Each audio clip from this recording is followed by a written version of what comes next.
ਗੁਰੂ ਵਾਲੇ ਬਣਨਾ ਹੀ ਗੁਰੂ ਨਾਲ ਰਿਸ਼ਤਾ ਜੋੜਨਾ ਹੈ। ਤਲਵਾੜੇ ਦੀ ਸੰਗਤ ਨਾਲ ਬਾਬਾ ਜੀ ਦਾ ਕਾਫੀ ਸਨੇਹ ਸੀ। ਕੀਰਤਨ ਅਤੇ ਲੰਗਰ ਦੀ ਸੇਵਾ ਕਰਨ ਵਾਸਤੇ ਬੀਬੀਆਂ ਤੇ ਸਿੰਘ ਬੜੇ ਉਤਸ਼ਾਹ ਤੇ ਚਾਅ ਨਾਲ ਸਾਰੇ ਸਮਾਗਮਾਂ ਦੇ ਸਮੇਂ ਗੁਰਦੁਆਰਾ ਰਾਮਪੁਰ ਖੇੜੇ ਪੁੱਜਦੇ। ਬਾਬਾ ਜੀ ਵੀ ਅਕਸਰ ਪ੍ਰੇਮੀਆਂ ਦੇ ਸੱਦੇ ਤੇ ਤਲਵਾੜੇ ਵਿਖੇ ਹੋਣ ਵਾਲੇ ਗੁਰਮਤਿ ਸਮਾਗਮਾਂ ਦੀ ਹਾਜ਼ਰੀ ਭਰਦੇ। ਰਾਤ ਨੂੰ ਵਿਸਰਾਮ ਭਾਈ ਸਾਹਿਬ ਭਾਈ ਜੋਗਿੰਦਰ ਸਿੰਘ ਜੀ ਤਲਵਾੜਾ ਜਾਂ ਭਾਈ ਹਰਸ਼ਰਨ ਸਿੰਘ ਜੀ, ਜਿਨ੍ਹਾਂ ਨੂੰ ਸਾਰੇ ਪਿਆਰ ਨਾਲ ਭਗਤ ਜੀ ਕਹਿ ਕੇ ਪੁਕਾਰਦੇ ਹਨ, ਉਹਨਾਂ ਦੇ ਗ੍ਰਹਿ ਵਿਖੇ ਹੀ ਕਰਦੇ। ਜਿਸ ਦਫ਼ਤਰ ਵਿੱਚ ਭਾਈ ਸਾਹਿਬ ਭਾਈ ਜੋਗਿੰਦਰ ਸਿੰਘ ਜੀ ਅਤੇ ਭਗਤ ਜੀ ਨੌਕਰੀ ਕਰਦੇ ਸਨ, ਉਸ ਦਫ਼ਤਰ ਦੇ ਨਜ਼ਦੀਕ ਹੀ ਨਹਿਰ ਦੇ ਮਹਿਕਮੇ ਦੇ ਦਫ਼ਤਰ ਵਿੱਚ ਸਰਦਾਰ ਅਨਾਰ ਸਿੰਘ ਐਕਸੀਅਨ ਦੀ ਅਸਾਮੀ ਤੇ ਕੰਮ ਕਰਦੇ ਸਨ, ਜੋ ਪੱਕੇ ਨਾਸਤਕ ਖਿਆਲਾਂ ਦੇ ਧਾਰਨੀ ਸਨ। ਅਨਾਰ ਸਿੰਘ ਨੇ ਆਪਣੇ ਦਫ਼ਤਰ ਵਿੱਚ ਜਾਂ ਨੇੜੇ ਤੇੜੇ ਦੇ ਦਫ਼ਤਰਾਂ ਵਿੱਚ ਕੋਈ ਅੰਮ੍ਰਿਤਧਾਰੀ ਗੁਰਸਿੱਖ ਪ੍ਰਕਾਸ਼ ਦਾੜੇ ਵਾਲਾ ਵੇਖਣਾ, ਉਸ ਨੂੰ ਜਾਂ ਤਾਂ ਆਪਣੇ ਪਾਸ ਸੱਦ ਲੈਣਾ ਜਾਂ ਉਸ ਪਾਸ ਆਪ ਚਲੇ ਜਾਣਾ ਤੇ ਉਸ ਨੂੰ ਵਿੰਗੇ ਟੇਢੇ ਸਵਾਲ ਪੁੱਛਦੇ ਰਹਿਣਾ। ਇੱਥੋਂ ਤੱਕ ਕਿ ਭਾਈ ਜੋਗਿੰਦਰ ਸਿੰਘ ਹੋਰੀ ਤੇ ਭਗਤ ਜੀ ਦੇ ਦਫ਼ਤਰਾਂ ਵਿੱਚ ਜਾ ਕੇ ਵੀ ਅਨੋਖੇ ਸਵਾਲ ਕਰਨੇ। ਆਮ ਗੁਰਸਿੱਖਾਂ ਨੇ ਮੌਕੇ ਦਾ ਅਵਸਰ ਜਾਣ ਕੇ ਅਨਾਰ ਸਿੰਘ ਨਾਲ ਖੁੱਲ੍ਹ ਕੇ ਬਹੁਤੀ ਬਹਿਸ ਵੀ ਨਾ ਕਰਨੀ ਤੇ ਸਮਾਂ ਲੰਘਾਉਣ ਦੀ ਕੋਸ਼ਿਸ਼ ਕਰਨੀ।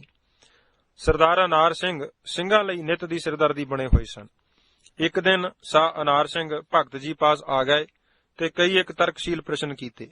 ਭਗਤ ਜੀ ਨੇ ਖਹਿੜਾ ਛਡਾਉਣ ਲਈ ਕਿਹਾ ਕਿ ਮੈਨੂੰ ਤਾਂ ਬਹੁਤੀ ਸੋਝੀ ਨਹੀਂ, ਜੇ ਤੁਸੀਂ ਇਹਨਾਂ ਸਵਾਲਾਂ ਦਾ ਉੱਤਰ ਚਾਹੁੰਦੇ ਹੋ ਤਾਂ ਤੁਸੀਂ ਮੇਰੇ ਨਾਲ ਰਾਮਪੁਰ ਖੇੜੇ ਚਲੇ ਜਾਣਾ। ਇਹ ਪ੍ਰਸ਼ਨ ਤੁਸੀਂ ਬਾਬਾ ਜੀ ਪਾਸੋਂ ਪੁੱਛ ਲੈਣੇ। ਇਹ ਅਨੁਭਵ ਨਾਲ ਸੰਬੰਧ ਰੱਖਣ ਵਾਲੇ ਪ੍ਰਸ਼ਨ ਹਨ, ਸੋ ਉਹ ਆਪ ਜੀ ਦੇ ਪ੍ਰਸ਼ਨਾਂ ਦਾ ਉੱਤਰ ਦੇ ਸਕਦੇ ਹਨ। ਅਨਾਰ ਸਿੰਘ ਜੀ ਨੇ ਅੱਗੋਂ ਉੱਤਰ ਦਿੱਤਾ ਕਿ ਮੈਂ ਵੀ ਤੇਰੇ ਬਾਬਿਆਂ ਪਾਸ ਚਲਿਆ ਜਾਵਾਂਗਾ। ਤੁਸੀਂ ਇੰਨੇ ਚਿਰ ਦੇ ਉਹਨਾਂ ਪਾਸ ਜਾਂਦੇ ਹੋ, ਤੁਸੀਂ ਮੇਰੇ ਇਹਨਾਂ ਸਵਾਲਾਂ ਦਾ ਜਵਾਬ ਤਾਂ ਦੇ ਨਹੀਂ ਸਕਦੇ। ਇਹ ਗਾਤਰੇ ਤੁਸੀਂ ਲੋਕਾਂ ਨੂੰ ਵਿਖਾਲਣ ਲਈ ਹੀ ਪਾਏ ਹੋਏ ਹਨ। ਸਾਡੇ ਕਿਸੇ ਸਾਥੀ ਨੂੰ ਕੋਈ ਸਵਾਲ ਪੁੱਛ ਕੇ ਵੇਖੋ, ਤੁਹਾਡੀ ਪੂਰੀ ਨਿਸ਼ਾ ਕਰਾਏਗਾ। ਸੋ ਚੰਗਾ ਹਰਸ਼ਰਨ ਸਿਆਂ, ਮੈਂ ਤੁਹਾਡੇ ਕਹਿਣ ਅਨੁਸਾਰ ਤੁਹਾਡੇ ਬਾਬਿਆਂ ਨੂੰ ਜ਼ਰੂਰ ਮਿਲਾਂਗਾ, ਪਰ ਮੈਂ ਤੁਹਾਡੇ ਵਿੱਚੋਂ ਨਾਲ ਕਿਸੇ ਨੂੰ ਨਹੀਂ ਲਿਜਾਣਾ। ਇਹ ਗੱਲਾਂ ਕਹਿ ਕੇ ਅਨਾਰ ਸਿੰਘ ਹੋਰੀ ਮੁੜ ਆਪਣੇ ਦਫ਼ਤਰ ਨੂੰ ਤੁਰ ਪਏ। ਇਧਰ ਭਗਤ ਜੀ ਹੋਰਾਂ ਨੇ ਵੀ ਸੁੱਖ ਦਾ ਸਾਹ ਲਿਆ ਤੇ ਰੱਬ ਦਾ ਸ਼ੁਕਰ ਕੀਤਾ। ਭਗਤ ਜੀ ਦੱਸਦੇ ਹੁੰਦੇ ਹਨ ਕਿ ਸਾਨੂੰ ਹਰ ਵੇਲੇ ਤਰਾਹ ਬਣਿਆ ਰਹਿੰਦਾ ਸੀ ਕਿ ਕਿਤੇ ਅਨਾਰ ਸਿੰਘ ਸਾਡੇ ਪਾਸ ਨਾ ਆ ਜਾਵੇ। ਇੱਕ ਤਾਂ ਦਫ਼ਤਰ ਦਾ ਕੰਮ ਪਛੜੇਗਾ, ਦੂਸਰਾ ਅਸੀਂ ਉਹਨਾਂ ਦੇ ਵਿੰਗੇ ਟੇਢੇ ਪ੍ਰਸ਼ਨਾਂ ਦਾ ਉੱਤਰ ਦੇ ਨਹੀਂ ਸਕਦੇ ਤੇ ਸ਼ਰਮਿੰਦੇ ਹੋਣਾ ਪੈਂਦਾ ਹੈ। ਸਮਾਂ ਬੀਤਦਾ ਗਿਆ। ਹਰ ਸਾਲ ਦੀ ਤਰ੍ਹਾਂ ਜੁਲਾਈ ਮਹੀਨੇ ਵਿੱਚ ਨਾਮ ਅਭਿਆਸ ਕਮਾਈ ਸਮਾਗਮ ਚੱਲ ਰਿਹਾ ਸੀ। ਇੱਕ ਦਿਨ ਅਨਾਰ ਸਿੰਘ ਤੜਕੇ ਹੀ ਤਲਵਾੜੇ ਤੋਂ ਚੱਲ ਰਹੇ ਸਮਾਗਮ ਵਿੱਚ ਸਵੇਰ ਦੇ ਦੀਵਾਨ ਵਿੱਚ ਆ ਬੈਠੇ। ਉਹਨਾਂ ਦਿਨਾਂ ਵਿੱਚ ਭਾਈ ਵਧਾਵਾ ਸਿੰਘ ਜੀ ਪਟਿਆਲੇ ਵਾਲੇ, ਜੋ ਹੁਣ ਅਮਰੀਕਾ ਨਿਵਾਸੀ ਹਨ, ਗੁਰੂਮੁਖ ਵਾਕ ਦੀ ਕਥਾ ਕਰਿਆ ਕਰਦੇ ਸਨ।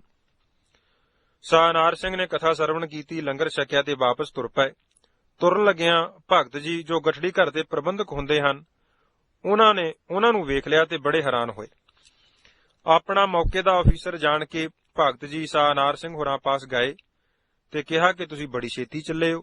ਅਨਾਰ ਸਿੰਘ ਕਹਿਣ ਲੱਗੇ, ਨਹੀਂ, ਮੈਂ ਬਸ ਤੁਹਾਡੇ ਸੰਤਾਂ ਦੇ ਦਰਸ਼ਨ ਕਰਨੇ ਸਨ, ਉਹ ਕਰ ਲਏ ਹਨ, ਬਚਨ ਵਿਲਾਸ ਵੀ ਸਰਵਣ ਕਰ ਲਏ ਹਨ ਤੇ ਮੈਂ ਹੁਣ ਵਾਪਸ ਡਿਊਟੀ ਤੇ ਪੁੱਜਣਾ ਹੈ। ਭਗਤ ਜੀ ਨੇ ਕਿਹਾ ਕਿ ਤੁਸੀਂ ਸੰਤਾਂ ਦੇ ਕਿਵੇਂ ਦਰਸ਼ਨ ਕਰ ਲਏ? ਉਹ ਤਾਂ ਸੰਗਤ ਵਿੱਚ ਬੈਠੇ ਕਥਾ ਸੁਣ ਰਹੇ ਸਨ ਤੇ ਹੁਣੇ ਹੀ ਲੰਗਰ ਦੀ ਪੰਗਤ ਵਿੱਚ ਬੈਠ ਕੇ ਪ੍ਰਸ਼ਾਦਾ ਛਕ ਕੇ ਉੱਪਰ ਛੰਨ ਵਿੱਚ ਗਏ ਹਨ।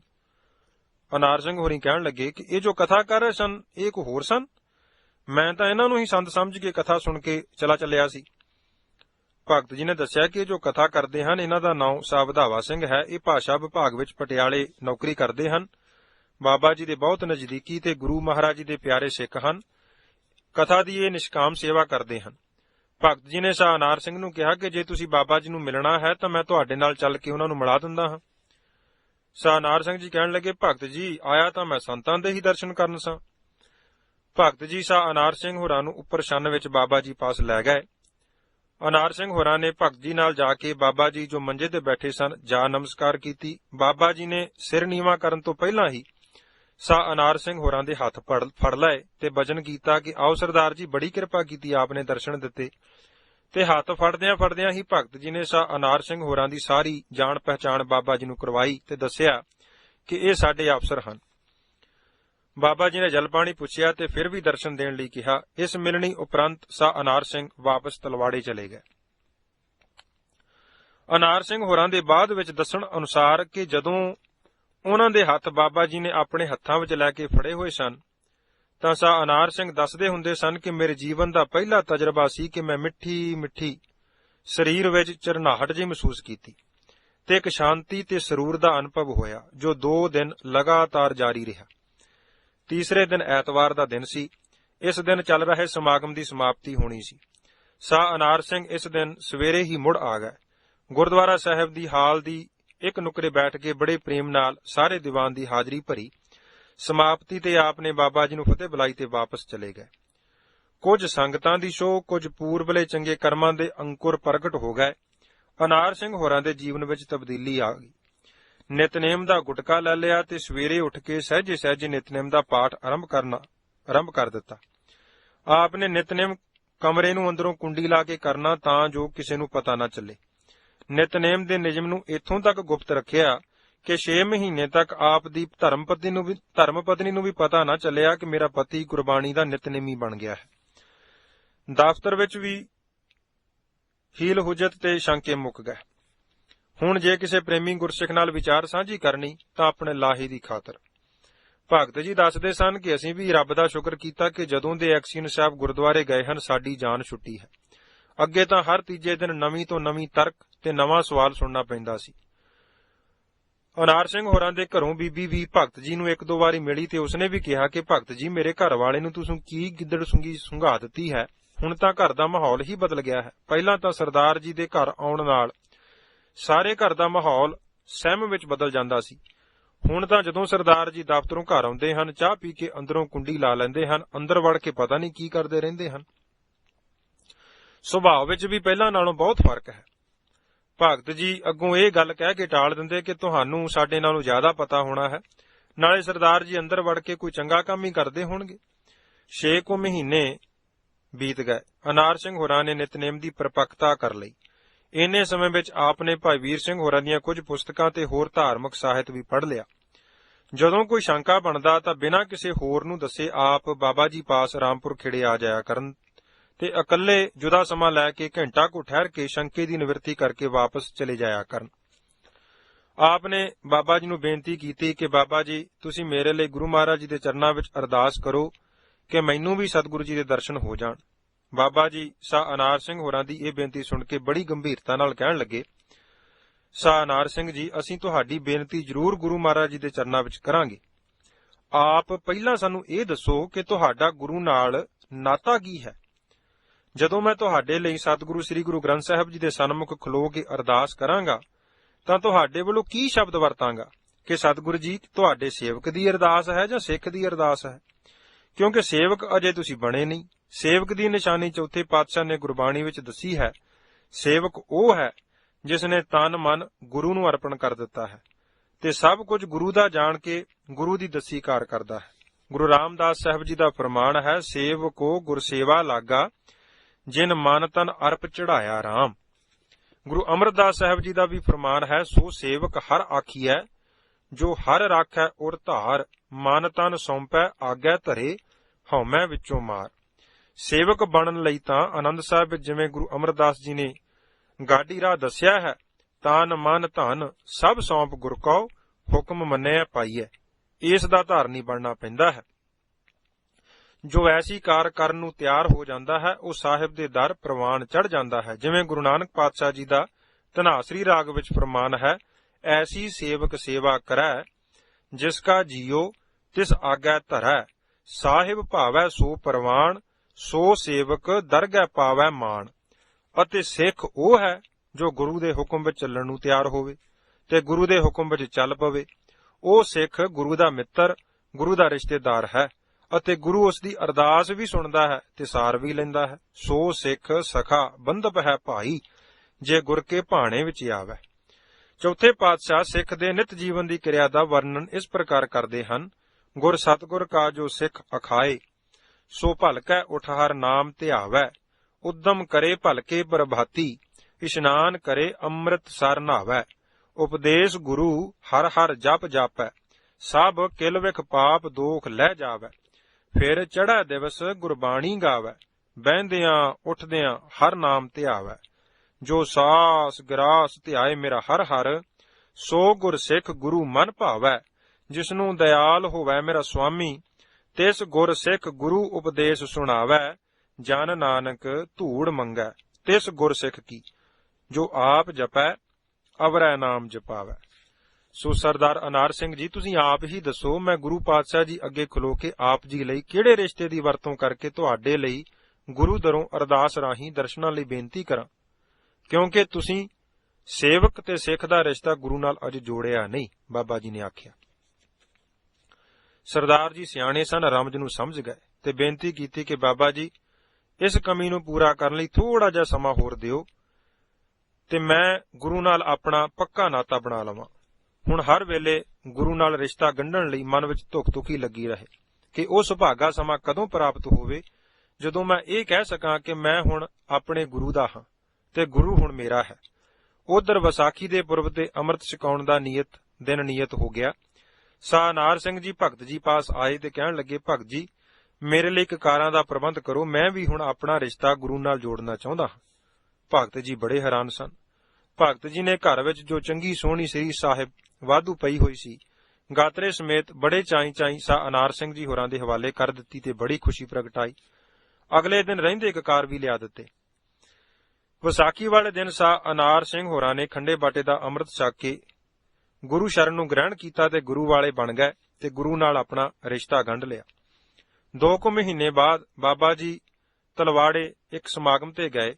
ਪਤਾ ਲੱਗਣ ਤੇ ਸਾਹ ਅਨਾਰ ਸਿੰਘ ਜੀ ਆਪ ਜੀ ਦੀ ਸੰਗਤ ਕਰਨ ਵਾਸਤੇ ਭਗਤ ਜੀ ਦੇ ਘਰ ਪੁੱਜੇ। ਇਕਾਂਤ ਦਾ ਸਮਾਂ ਵੇਖ ਕੇ ਸਾਹ ਅਨਾਰ ਸਿੰਘ ਹੋਰਾਂ ਨੇ ਬਾਬਾ ਜੀ ਨੂੰ ਬੇਨਤੀ ਕੀਤੀ ਕਿ ਬਾਬਾ ਜੀ, ਆਪ ਜੀ ਦੇ ਕਹਿਣ ਅਨੁਸਾਰ ਮੈਂ ਹੁਣ ਅੰਮ੍ਰਿਤ ਛਕ ਕੇ ਗੁਰੂ ਨਾਲ ਆਪਣਾ ਨਾਤਾ ਗੰਢ ਲਿਆ ਹੈ। ਤੁਸੀਂ ਹੁਣ ਗੁਰੂ ਚਰਨਾਂ ਵਿੱਚ ਮੇਰੀ ਵੱਲੋਂ ਅਰਦਾਸ ਕਰੋ ਕਿ ਸਤਿਗੁਰੂ ਜੀ ਨੂੰ ਪੁੱਛੋ ਕਿ ਮੇਰੀ ਉਮਰ ਹੋਰ ਕਿੰਨੀ ਬਕਾਇਆ ਰਹਿੰਦੀ ਹੈ। ਬਾਬਾ ਜੀ ਸਾਹ ਅਨਾਰ ਸਿੰਘ ਦੀ ਬੇਨਤੀ ਸੁਣ ਕੇ ਕਹਿਣ ਲੱਗੇ, ਸਰਦਾਰ ਜੀ, ਤੁਸੀਂ ਸ਼ਾਮ ਨੂੰ ਆਉਣਾ, ਅਸੀਂ ਆਪ ਜੀ ਦੀ ਬੇਨਤੀ ਗੁਰੂ ਚਰਨਾਂ ਵਿੱਚ ਕਰਾਂਗੇ। ਜੋ ਸਤਿਗੁਰੂ ਜੀ ਨੇ ਹੁਕਮ ਕੀਤਾ ਆਪ ਨੂੰ ਦੱਸ ਦਿਆਂਗੇ। ਥੋੜਾ ਸਮਾਂ ਹੋਰ ਠਹਿਰ ਕੇ ਜਲ ਪਾਣੀ ਛਕ ਬੜੀ ਖੁਸ਼ੀ ਸਾਹ ਅਨਾਰ ਸਿੰਘ ਆਪਣੇ ਘਰ ਨੂੰ ਚੱਲ ਪਏ। ਸ਼ਾਮ ਨੂੰ ਸੋਦਰ ਦੇ ਪਾਠ ਸਮੇਂ ਅਨਾਰ ਸਿੰਘ ਹੋਰੀ ਮੁੜ ਬਾਬਾ ਜੀ ਪਾਸ ਆ ਹਾਜ਼ਰ ਹੋਏ। ਸੋਦਰ ਦੇ ਪਾਠ ਦੀ ਸਮਾਪਤੀ ਪਿੱਛੋਂ ਬਾਬਾ ਜੀ ਨੇ ਸਾਹ ਅਨਾਰ ਸਿੰਘ ਨੂੰ ਇਕੱਲੇ ਕਰਕੇ ਕਿਹਾ ਕਿ ਸਤਿਗੁਰੂ ਜੀ ਨੇ ਤੁਹਾਡੀ ਬੇਨਤੀ ਦੇ ਉੱਤਰ ਵਿੱਚ ਕਿਹਾ ਹੈ ਕਿ ਭਾਈ ਅਨਾਰ ਸਿੰਘ ਨੂੰ ਕਹਿ ਦੇਵੋ ਕਿ ਭਾਈ ਰੇ, ਇਉਂ ਸਿਰ ਜਾਣੂ ਕਾਲ, ਜਿਉਂ ਮੱਛੀ ਤਿਉਂ ਮਾਨਸਾ, ਪਵੈ ਅਚੰਤਾ ਜਾਲ। ਪੁੱਛ ਕੇ ਕੀ ਲੈਣਾ ਹੈ, ਮੌਤ ਤਾਂ ਦਿਨ ਤੇ ਪਹਿਰ ਤੇ ਘਰੀਆਂ ਆਵ ਘਟੈ ਤਨ ਸੀਜੈ, ਕਾਲ ਅਹੇਰੀ ਫਿਰੈ ਬਦਕ ਜਿਉਂ ਕਹੋ ਕਵਨ ਬਿਦ ਕੀਜੈ।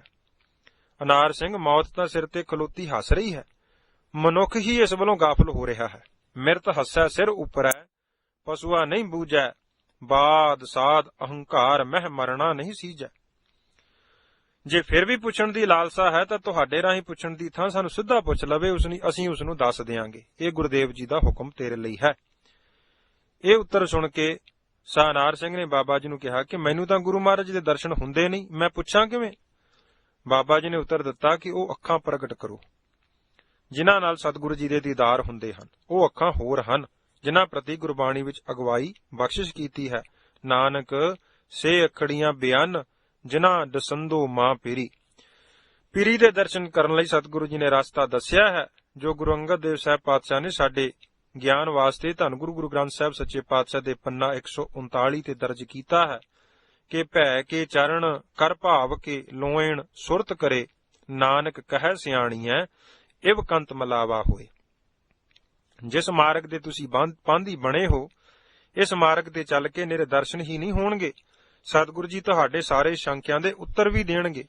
ਗੁਰੂ ਅਰਜਨ ਦੇਵ ਸਾਹਿਬ ਪਾਤਸ਼ਾਹ ਨੇ ਰਾਮਕਲੀ ਰਾਗ ਵਿੱਚ ਸਪਸ਼ਟ ਗਰੰਟੀ ਦਿੱਤੀ ਹੈ ਕਿ ਭਗਤ ਸੰਗ ਪ੍ਰਭ ਗੋਸ਼ਟ ਕਰਤ, ਤੈ ਹਰਖ ਨਾ ਸੋਗ ਨਾ ਜਨਮ ਨਾ ਮਰਤ। ਚਿੰਤਾ ਕਰਨ ਜਾਂ ਕਾਹਲੇ ਪੈਣ ਦੀ ਲੋੜ ਨਹੀਂ। ਗੁਰੂ ਅੱਗੇ ਆਪਾ ਸਮਰਪਿਤ ਕਰਕੇ ਆਸ਼ਾਵੰਦ ਹੋ ਕੇ ਸਦਾ ਮਿਹਰ ਦੀ ਉਡੀਕ ਵਿੱਚ ਰਹੋ। ਉਹ ਮਾਲਕ ਬੜਾ ਦਿਆਲੂ ਹੈ, ਮਿਹਰਬਾਨ ਹੈ। ਮਾਲਕ ਜ਼ਰੂਰ ਤਰੁੱਠ ਕੇ ਤੁਹਾਡੀਆਂ ਸਾਰੀਆਂ ਇੱਛਾਵਾਂ ਪੂਰੀਆਂ ਕਰੇਗਾ। ਭਾਈ ਵੀਰ ਸਿੰਘ ਹੋਰਾਂ ਦੇ ਕਥਨ ਨੂੰ ਹਮੇਸ਼ਾ ਹਿਰਦੇ ਵਿੱਚ ਯਾਦ ਰੱਖੋ, ਜੋ ਉਹਨਾਂ ਮੇਰੇ ਸਾਈਆਂ ਜੀਓ ਵਿੱਚ ਆਪਣੀ ਕਵਿਤਾ ਵਿੱਚ ਦੱਸੇ ਹਨ। ਵਿਸ਼ ਜਾ ਵਾਂਗ ਦਲੀਜੇ ਦਰ ਤੇ ਵਿਸ਼ਿਆ ਰਹੋ ਮਨ ਵਿਸ਼ਿਆ ਰਹੋ, ਜੋਰ ਨਾ ਕੋਈ ਹੱਟ ਨਾ ਰੱਤੀ, ਆਪਾ ਭੇਟਾ ਧਰ ਕੇ ਬਹੁ। ਵਿਸ਼ਿਆ ਰਹੋ ਮਨ ਵਿਸ਼ਿਆ ਰਹੋ, ਧਰਤੀ ਜਿਵੇਂ ਵਿਸ਼ੀ ਧਰੇ ਆਸ਼ਾ, ਮੇਰਾ ਮੀਂਹ ਉਡੀਕਾਂ ਵਿੱਚ, ਮੇਰਾ ਮੀਂਹ ਵਸਾਵਣ ਵਾਲਾ, ਆਪੇ ਤਰੁੱਠ ਸੀ ਤੇਰਾ ਸ਼ੌ। ਸਾਹ ਅਨਾਰ ਸਿੰਘ ਜੀ ਦੇ ਮਨ ਤੇ ਸੂਖਸ਼ਮ ਮੌਤ ਦਾ ਭੈ ਬਣ ਗਿਆ। ਮਨ ਹਰ ਸਮੇਂ ਕਾਲ ਦੇ ਭੈ ਵਿੱਚ ਹੋ ਗਿਆ ਕਿ ਪਤਾ ਨਹੀਂ ਸਮਾਂ ਕਿਸ ਵੇਲੇ ਆ ਜਾਵੇ। ਇਸ ਭੈ ਨੇ ਅੰਦਰਲੇ ਨੂੰ ਭਗਤੀ ਵੱਲ ਮੋੜ ਦਿੱਤਾ। ਸਾ ਅਨਾਰ ਸਿੰਘ ਨਿਤਨੇਮ ਤੋਂ ਇਲਾਵਾ ਹਰ ਸਮੇਂ ਆਸ਼ਾਵੰਦ ਹੋ ਕੇ ਗੁਰੂ ਗੁਰੂ ਜਪਣ ਲੱਗ ਪਏ। ਰਹਿਣੀ ਰਹਿਤ ਦੇ ਧਾਰਨੀ ਬਣ ਕੇ ਨਾਮ ਦੇ ਧਨ ਨੂੰ ਸੂਮ ਵਾਂਗ ਸਾਂਭ ਕੇ ਇਕੱਠਾ ਕਰੀ ਜਾਂਦੇ, ਕਿਸੇ ਨੂੰ ਜ਼ਾਹਰ ਨਾ ਹੋਣ ਦਿੰਦੇ। ਗੁਰੂ ਚਰਨਾਂ ਵਿੱਚ ਨਮਸਕਾਰ ਵੀ ਕਰਨ ਜਾਣਾ ਤਾਂ ਹਾਜ਼ਰੀ ਭਰ ਕੇ ਅਸ਼ੁਪਲੇ ਹੀ ਸੰਗਤ ਵਿੱਚੋਂ ਨਿਕਲ ਜਾਣਾ। ਤੁਰਦੇ ਫਿਰਦੇ ਹਰ ਸਮੇਂ ਗੁਰੂ ਚਰਨਾਂ ਨਾਲ ਲਿਵ ਜੋੜਨ ਦੇ ਆਹਰ ਵਿੱਚ ਲੱਗੇ ਰਹਿੰਦੇ। ਰਿਟਾਇਰ ਹੋਣ ਉਪਰੰਤ ਪਿੰਡ ਜਾ ਕੇ ਸਰੀਰ ਨੂੰ ਆਹਾਰ ਦੇਣ ਤੇ ਆਰਾਮ ਕਰਨ ਤੋਂ ਬਿਨਾਂ ਸਾਰਾ ਸਮਾਂ ਗੁਰੂ ਚਰਨਾਂ ਨਾਲ ਜੁੜ ਕੇ ਸਫਲਾ ਕਰ ਰਹੇ ਹਨ। ਉਹਨਾਂ ਦੇ ਦੱਸਣ ਅਨੁਸਾਰ ਹੁਣ ਮਨ ਵਿੱਚ ਕਿਸੇ ਕਿਸਮ ਦੀ ਭਟਕਣਾ ਨਹੀਂ ਰਹੀ, ਨਾ ਹੀ ਕੋਈ ਮਨ ਵਿੱਚ ਸ਼ੰਕਾ ਉੱਠਦਾ ਹੈ। ਸੰਸਾਰ ਵਿੱਚ ਵਿਚਰਦੇ ਦੁਨੀਆ ਵੱਲੋਂ ਬਿਰਤੀ ਅਲੇਪ ਰਹਿੰਦੀ ਹੈ। ਅੰਦਰਲਾ ਹਰ ਸਮੇਂ ਗੁਰੂ ਹੁਕਮ ਤੇ ਸ਼ੁਕਰਾਨੇ ਵਿੱਚ ਟਿਕਿਆ ਹੋਇਆ ਹੈ। ਇਹ ਸਾਰੀ ਅਵਸਥਾ, ਇਹ ਸਾਰੀ ਬਿਰਤੀ ਗੁਰੂ ਵਾਲੇ ਬਣਨ ਨਾਲ ਹੀ ਪ੍ਰਾਪਤ ਹੋਈ ਹੈ। ਆਪਾਂ ਵੀ ਜੇ ਗੁਰੂ ਨਾਲ ਆਪਣਾ ਰਿਸ਼ਤਾ ਨਾਤਾ ਬਣਾ ਲਿਆ ਹੈ ਤਾਂ ਵਡਭਾਗੀ ਹਾਂ, ਧੰਨ ਦੇ ਯੋਗ ਹਾਂ। ਜੇ ਗੁਰੂ ਨਾਲ ਰਿਸ਼ਤਾ ਹੀ ਨਹੀਂ ਜੋੜਿਆ, ਫਿਰ ਕਿਸ ਅੱਗੇ ਫਰਿਆਦ ਕਰਾਂਗੇ? ਕੌਣ ਸਾਡੀ ਬੌੜੀ ਕਰੇਗਾ? ਕੌਣ ਸਾਡੀ ਪੁਕਾਰ ਸੁਣੇਗਾ? ਕਿਉਂਕਿ ਮਾਰੈ ਲੂਟੈ ਨੀਤ ਨੀਤ, ਕਿਸ ਆਗਿਆ ਕਰੀ ਪੁਕਾਰ ਜਨਾ। ਜੇ ਅਸੀਂ ਗੁਰੂ ਵਾਲੇ ਬਣੇ ਹੋਵਾਂਗੇ ਤਾਂ ਗੁਰੂ ਪਾਤਸ਼ਾਹ ਸਾਡੀ ਪੁਕਾਰ ਅਵੱਛ ਸੁਣਨਗੇ ਤੇ ਹਰ ਪਾਸੇ ਤੋਂ ਸਾਡੀ ਰੱਖਿਆ ਕਰਨਗੇ। ਜਿਵੇਂ ਬਾਬਾ ਕਬੀਰ ਜੀ ਦਾ ਫਰਮਾਨ ਹੈ, ਜੋ ਉਹਨਾਂ ਸੂਹੀ ਰਾਗ ਵਿੱਚ ਸਾਡੇ ਲਈ ਪਥ ਪ੍ਰਦਰਸ਼ਕ ਕਰਦੇ ਹੋਏ ਜ਼ਿਕਰ ਕੀਤਾ ਹੈ, ਉਪਰ ਪੁਜਾ ਕਰ ਮੈਂ ਗੁਰ ਪੈ ਪੁਕਾਰਿਆ, ਤਿਨ ਹਉ ਲਿਆ ਉਬਾਰੀ। ਤਥਾ ਧੰਨ ਗੁਰੂ ਅਰਜਨ ਦੇਵ ਸਾਹਿਬ ਜੀ ਦਾ ਫਰਮਾਨ, ਬਾਹ ਪਕੜ ਕੱਢ ਲੀਨੇ ਆਪਣੇ, ਗ੍ਰੇ ਅੰਧ ਕੂਪ ਤੇ ਮਾਇਆ, ਕਹੋ ਨਾਨਕ ਗੁਰ ਬੰਧਨ ਕਾਟੇ, ਬਿਸ਼ਰਤ ਆਨ ਮਿਲਾਇਆ। ਲਾਵਾਰਸ ਜੀਵ ਦਾ ਇੱਥੇ ਉੱਥੇ ਕੋਈ ਚਾਲੂ ਨਹੀਂ। ਸੋ ਆਪਾਂ ਵੀ ਖਸਮ ਭਾਵ ਮਾਲਕ ਨਾਲ ਆਪਣੀ ਆਤਮਾ ਦਾ ਨਾਤਾ ਜੋੜੀਏ ਤੇ ਗੁਰੂ ਸ਼ਰਨ ਨੂੰ ਪ੍ਰਾਪਤ ਕਰੀਏ। ਭਾਵ 50 ਪਿਆਰਿਆਂ ਪਾਸੋਂ ਖੰਡੇ ਬਾਟੇ ਦਾ ਅੰਮ੍ਰਿਤ ਛਕਣਾ ਗੁਰੂ ਸ਼ਰਨ ਨੂੰ ਪ੍ਰਾਪਤ ਕਰਨਾ ਹੈ। ਸੋ ਗੁਰੂ ਸ਼ਰਨ ਨੂੰ ਪ੍ਰਾਪਤ ਕਰਕੇ ਗੁਰੂ ਦਰਸਾਏ ਮਾਰਗ ਦੇ ਧਾਰਨੀ ਬਣੀਏ। ਫਿਰ ਸਾਡੇ ਵੀ ਲੋਕ ਸੁਖੀ ਤੇ ਪਰਲੋਕ ਸੁਹੇਲੇ ਹੋ ਜਾਣਗੇ। ਨਹੀਂ ਤਾਂ ਜਮ ਜਮ ਮਰੈ ਫਿਰ ਜੰਮੈ ਬਹੁਤ ਸਜਾਏ, ਪਿਆ ਦੇਸ ਲੰਮੇ ਦਾ ਚੱਕਰ ਚੱਲ ਪਵੇਗਾ। ਨਾਮ ਅਭਿਆਸ ਕਮਾਈ ਸਮਾਗਮਾਂ ਦਾ ਆਰੰਭ। ਆਪ ਜੀ ਇਸ ਸਮੇਂ ਤੱਕ ਨਾਮ ਦੀਆਂ ਬੇਅੰਤ ਅਵਸਥਾਵਾਂ ਨੂੰ ਮਾਣ ਚੁੱਕੇ ਸਨ। ਹੁਣ ਮਨ ਵਿੱਚ ਚਾਉ ਸੀ ਕਿ ਜੋ ਆਨੰਦ, ਸੁਖ ਅਤੇ ਰਸ ਨਾਮ ਦੀ ਪ੍ਰਾਪਤੀ ਨਾਲ ਸਤਿਗੁਰੂ ਜੀ ਨੇ ਸਾਨੂੰ ਬਖਸ਼ਿਆ ਹੈ, ਸਾਰੀ ਲੋਕਾਈ ਇਸ ਨਾਮ ਨੂੰ ਪ੍ਰਾਪਤ ਕਰੇ। ਇਸ ਦੀ ਕਮਾਈ ਕਰਕੇ ਜੀਵ ਦਾ ਇਸ ਸੰਸਾਰ ਵਿੱਚ ਆਉਣ ਦਾ ਜੋ ਪ੍ਰਯੋਜਨ ਹੈ, ਉਸ ਨੂੰ ਪ੍ਰਾਪਤ ਕਰੇ। ਨਾਮ ਜਪ ਦੁਆਰਾ ਜੋ ਸੁਖ, ਜੋ ਆਨੰਦ, ਜੋ ਇਲਾਹੀ ਰਸ ਪ੍ਰਾਪਤ ਹੁੰਦਾ ਹੈ, ਉਸ ਨੂੰ ਮਾਣ ਕੇ ਸਦੀਵੀ ਸ਼ਾਂਤੀ ਪ੍ਰਾਪਤ ਕਰ ਲਵੇ। ਕਿਉਂਕਿ ਸਾਰੇ ਹੀ ਕਰਮਾਂ ਧਰਮਾਂ ਵਿੱਚੋਂ ਪ੍ਰਭੂ ਜੀ ਦਾ ਸਿਮਰਨ ਬਹੁਤ ਉੱਚਾ ਹੈ। ਪ੍ਰਭ ਕਾ ਸਿਮਰਨ ਸਭ ਤੇ ਉੱਚਾ, ਪ੍ਰਭ ਕੈ ਸਿਮਰਨ ਉਦਰੇ ਮੂਚਾ। ਤਥਾ ਸਰਬ ਧਰਮ ਮੈਂ ਸ੍ਰੇਸ਼ਟ ਧਰਮ, ਹਰ ਕੋ ਨਾਮ ਜਪ ਨਿਰਮਲ ਕਰਮ। ਜੋ ਇੰਨੇ ਉੱਚੇ ਸੁੱਚੇ ਨਾਮ ਤੋਂ ਵਾਂਝੇ ਰਹਿ ਜਾਂਦੇ ਹਨ, ਗੁਰਦੇਵ ਗੁਰਬਾਣੀ ਵਿੱਚ ਉਹਨਾਂ ਨੂੰ ਬਹੁਤ ਨੀਵਾਂ ਗਿਣਦੇ ਹਨ। ਤ੍ਰਿਗ ਜੀਵਨ ਸੰਸਾਰ ਸੱਚੇ ਨਾਮ ਬਿਨ। ਸੈਂਕੜੇ ਵਾਰ ਉਹਨਾਂ ਦੇ ਜੀਵਨ ਨੂੰ ਲਾਹਨਤ ਹੈ ਜੋ ਨਾਮ ਤੋਂ ਹੀਣੇ ਹਨ। ਗੁਰਦੇਵ ਚੌਥੇ ਪਾਤਸ਼ਾਹ ਜੀ ਤਾਂ ਐਸੇ ਮਨੁੱਖਾਂ ਨੂੰ ਜੋ ਨਾਮ ਨਹੀਂ ਜਪਦੇ, ਉਹਨਾਂ ਪ੍ਰਤੀ ਜੈਤਸਰੀ ਰਾਗ ਵਿੱਚ ਹੁਕਮ ਕਰਦੇ ਹਨ ਕਿ ਜਿਨ੍ਹਾਂ ਦੇ ਹਿਰਦੇ ਵਿੱਚ ਹਰੀ ਪਰਮੇਸ਼ਰ ਦਾ ਨਾਮ ਨਹੀਂ ਵਸਿਆ, ਉਹਨਾਂ ਦੀ ਮਾਂ ਨੂੰ ਹਰੀ ਬਾਂਝ ਕਰ ਦਿੰਦਾ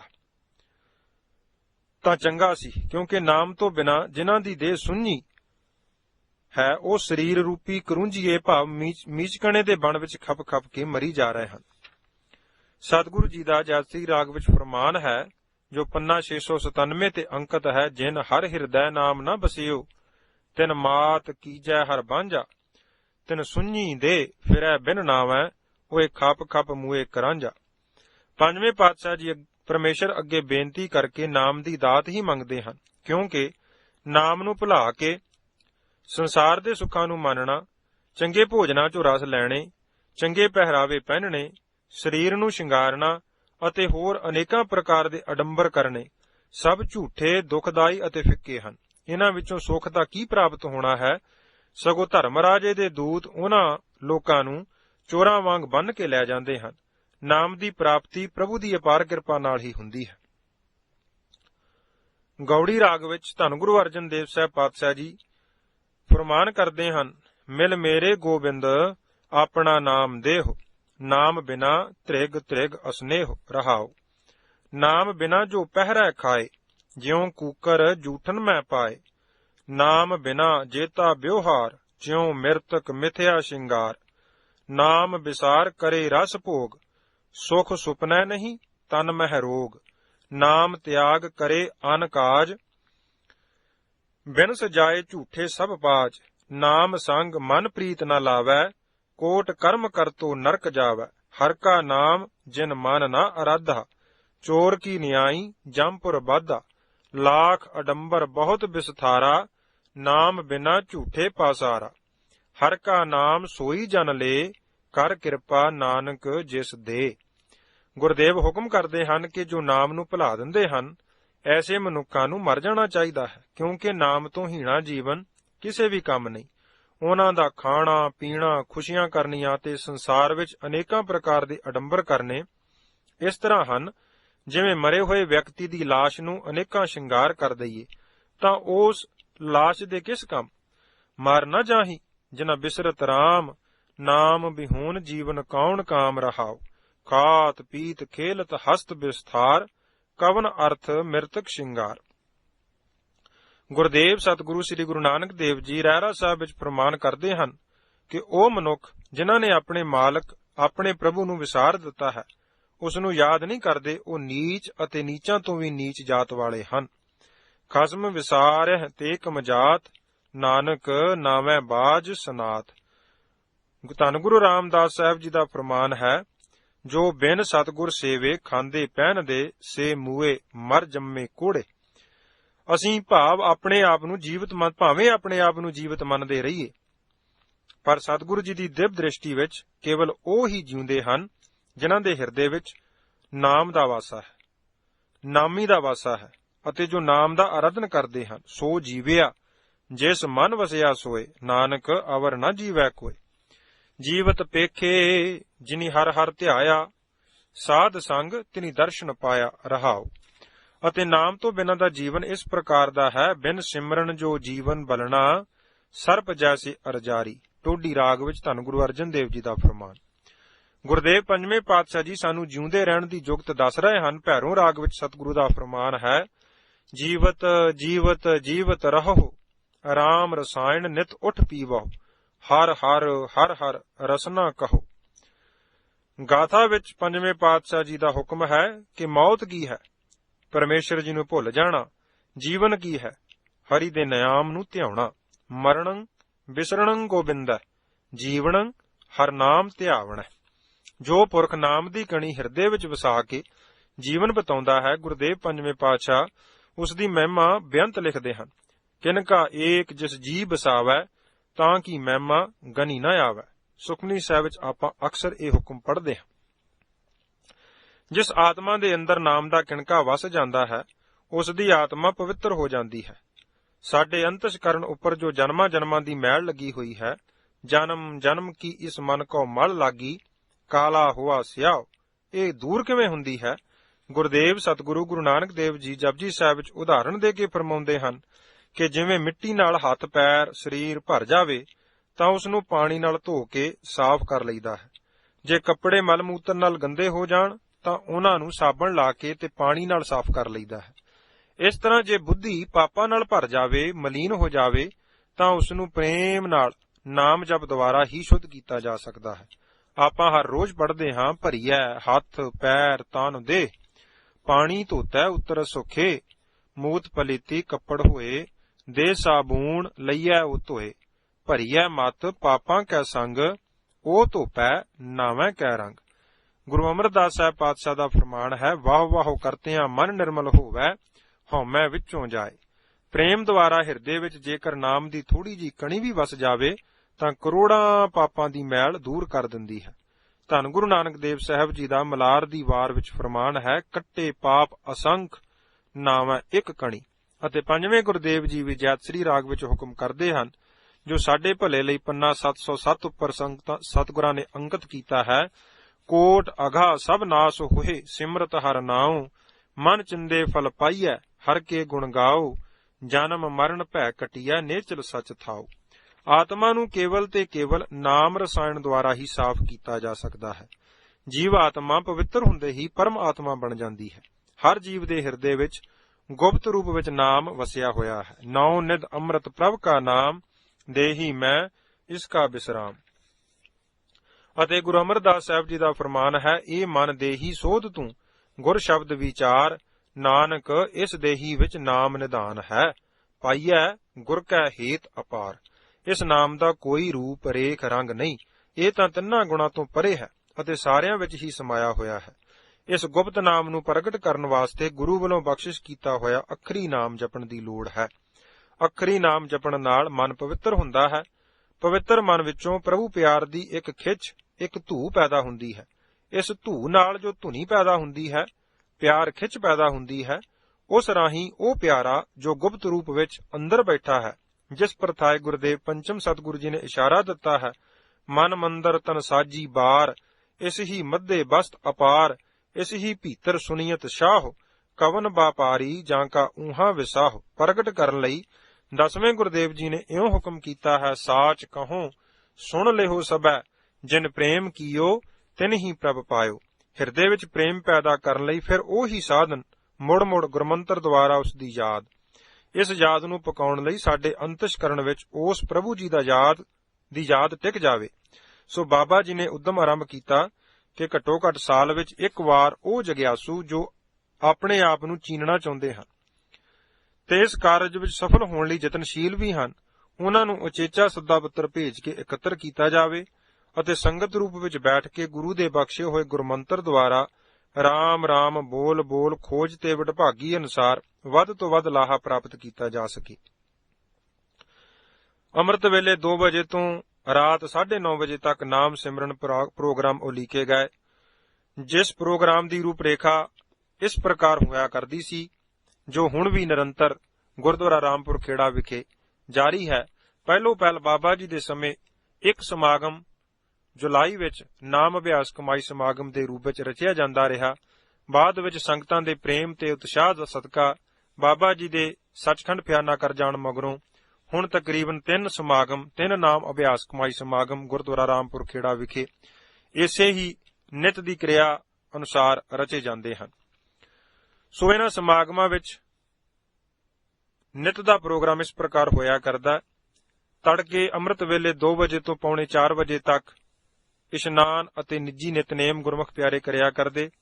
ਫਿਰ ਪੌਣੇ 4 ਵਜੇ ਤੋਂ ਲੈ ਕੇ 4 ਵਜੇ ਤੱਕ ਜਲ ਪਾਣੀ ਬਨਫਸ਼ਾ ਚਾਹ ਲੋੜ ਅਨੁਸਾਰ ਛਕਦੇ। 4 ਵਜੇ ਤੋਂ ਲੈ ਕੇ 4:15 ਵਜੇ ਅੰਮ੍ਰਿਤ ਵੇਲੇ ਤੱਕ ਧੰਨ ਗੁਰੂ ਗ੍ਰੰਥ ਸਾਹਿਬ ਸੱਚੇ ਪਾਤਸ਼ਾਹ ਜੀ ਦਾ ਪ੍ਰਕਾਸ਼ ਕੀਤਾ ਜਾਂਦਾ। 4:15 ਤੋਂ 5:15 ਸਵੇਰ ਨਾਮ ਅਭਿਆਸ ਨਾਮ ਸਿਮਰਨ ਸੰਗਤੀ ਰੂਪ ਵਿੱਚ।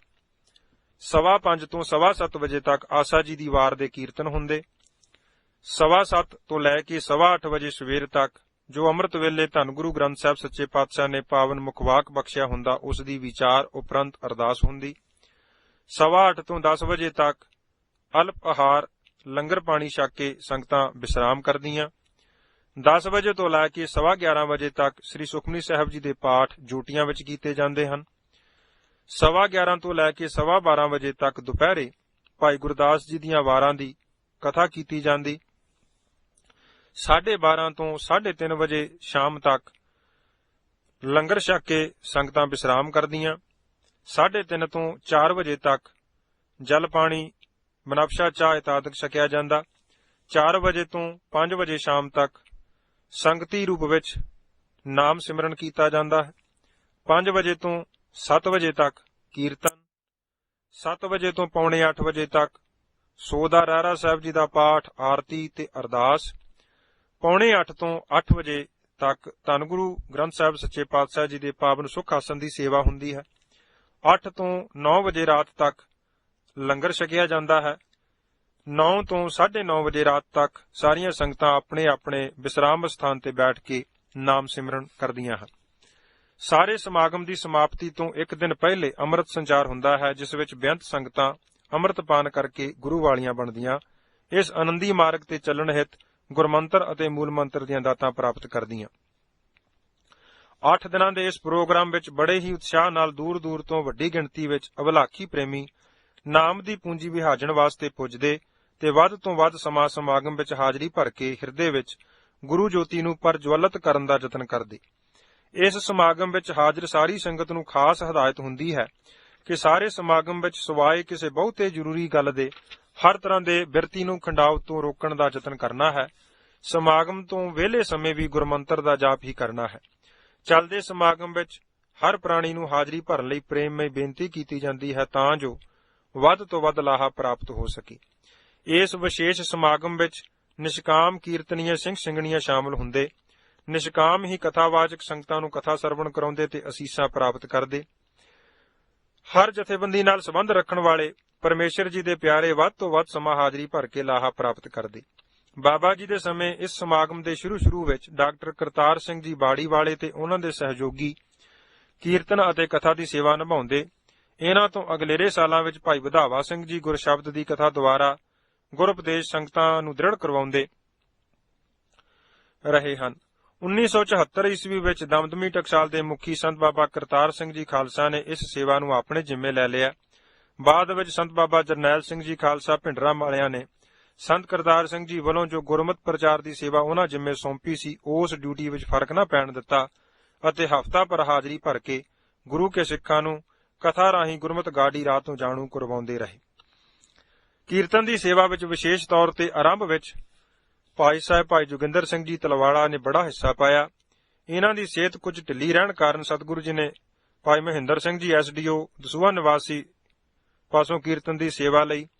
ਤਲਵਾੜੇ ਵਾਲੀਆਂ ਬੀਬੀਆਂ ਦਾ ਸਮਾਗਮ ਆਰੰਭ ਹੋਣ ਤੋਂ ਲੈ ਕੇ ਹੁਣ ਤੱਕ ਨਿਰੰਤਰ ਨਿਸ਼ਕਾਮ ਸੇਵਾ ਕਰ ਰਹੀਆਂ ਹਨ। ਸੰਤ ਬਾਬਾ ਕਰਤਾਰ ਸਿੰਘ ਜੀ ਅਤੇ ਸੰਤ ਬਾਬਾ ਜਰਨੈਲ ਸਿੰਘ ਜੀ ਨਾਲ ਜੋ ਕੀਰਤਨੀ ਜਥਾ ਹੁੰਦਾ ਸੀ, ਗੁਰੂ ਪਾਤਸ਼ਾਹ ਜੀ ਦੀ ਉਹਨਾਂ ਉੱਪਰ ਵੀ ਬਖਸ਼ਿਸ਼ ਸੀ। ਉਹ ਵੀ ਬੜੀ ਮਧੁਰ ਧੁਨੀ ਨਾਲ ਰੀਤਾਂ ਵਿੱਚ ਕੀਰਤਨ ਦੀ ਹਾਜ਼ਰੀ ਭਰਦੇ। ਸੰਤ ਕਰਤਾਰ ਸਿੰਘ ਜੀ ਖਾਲਸਾ ਜੀ ਦੇ ਸਮਾਗਮ ਪ੍ਰਤੀ ਵਿਚਾਰ ਇਸ ਤਰ੍ਹਾਂ ਸਨ।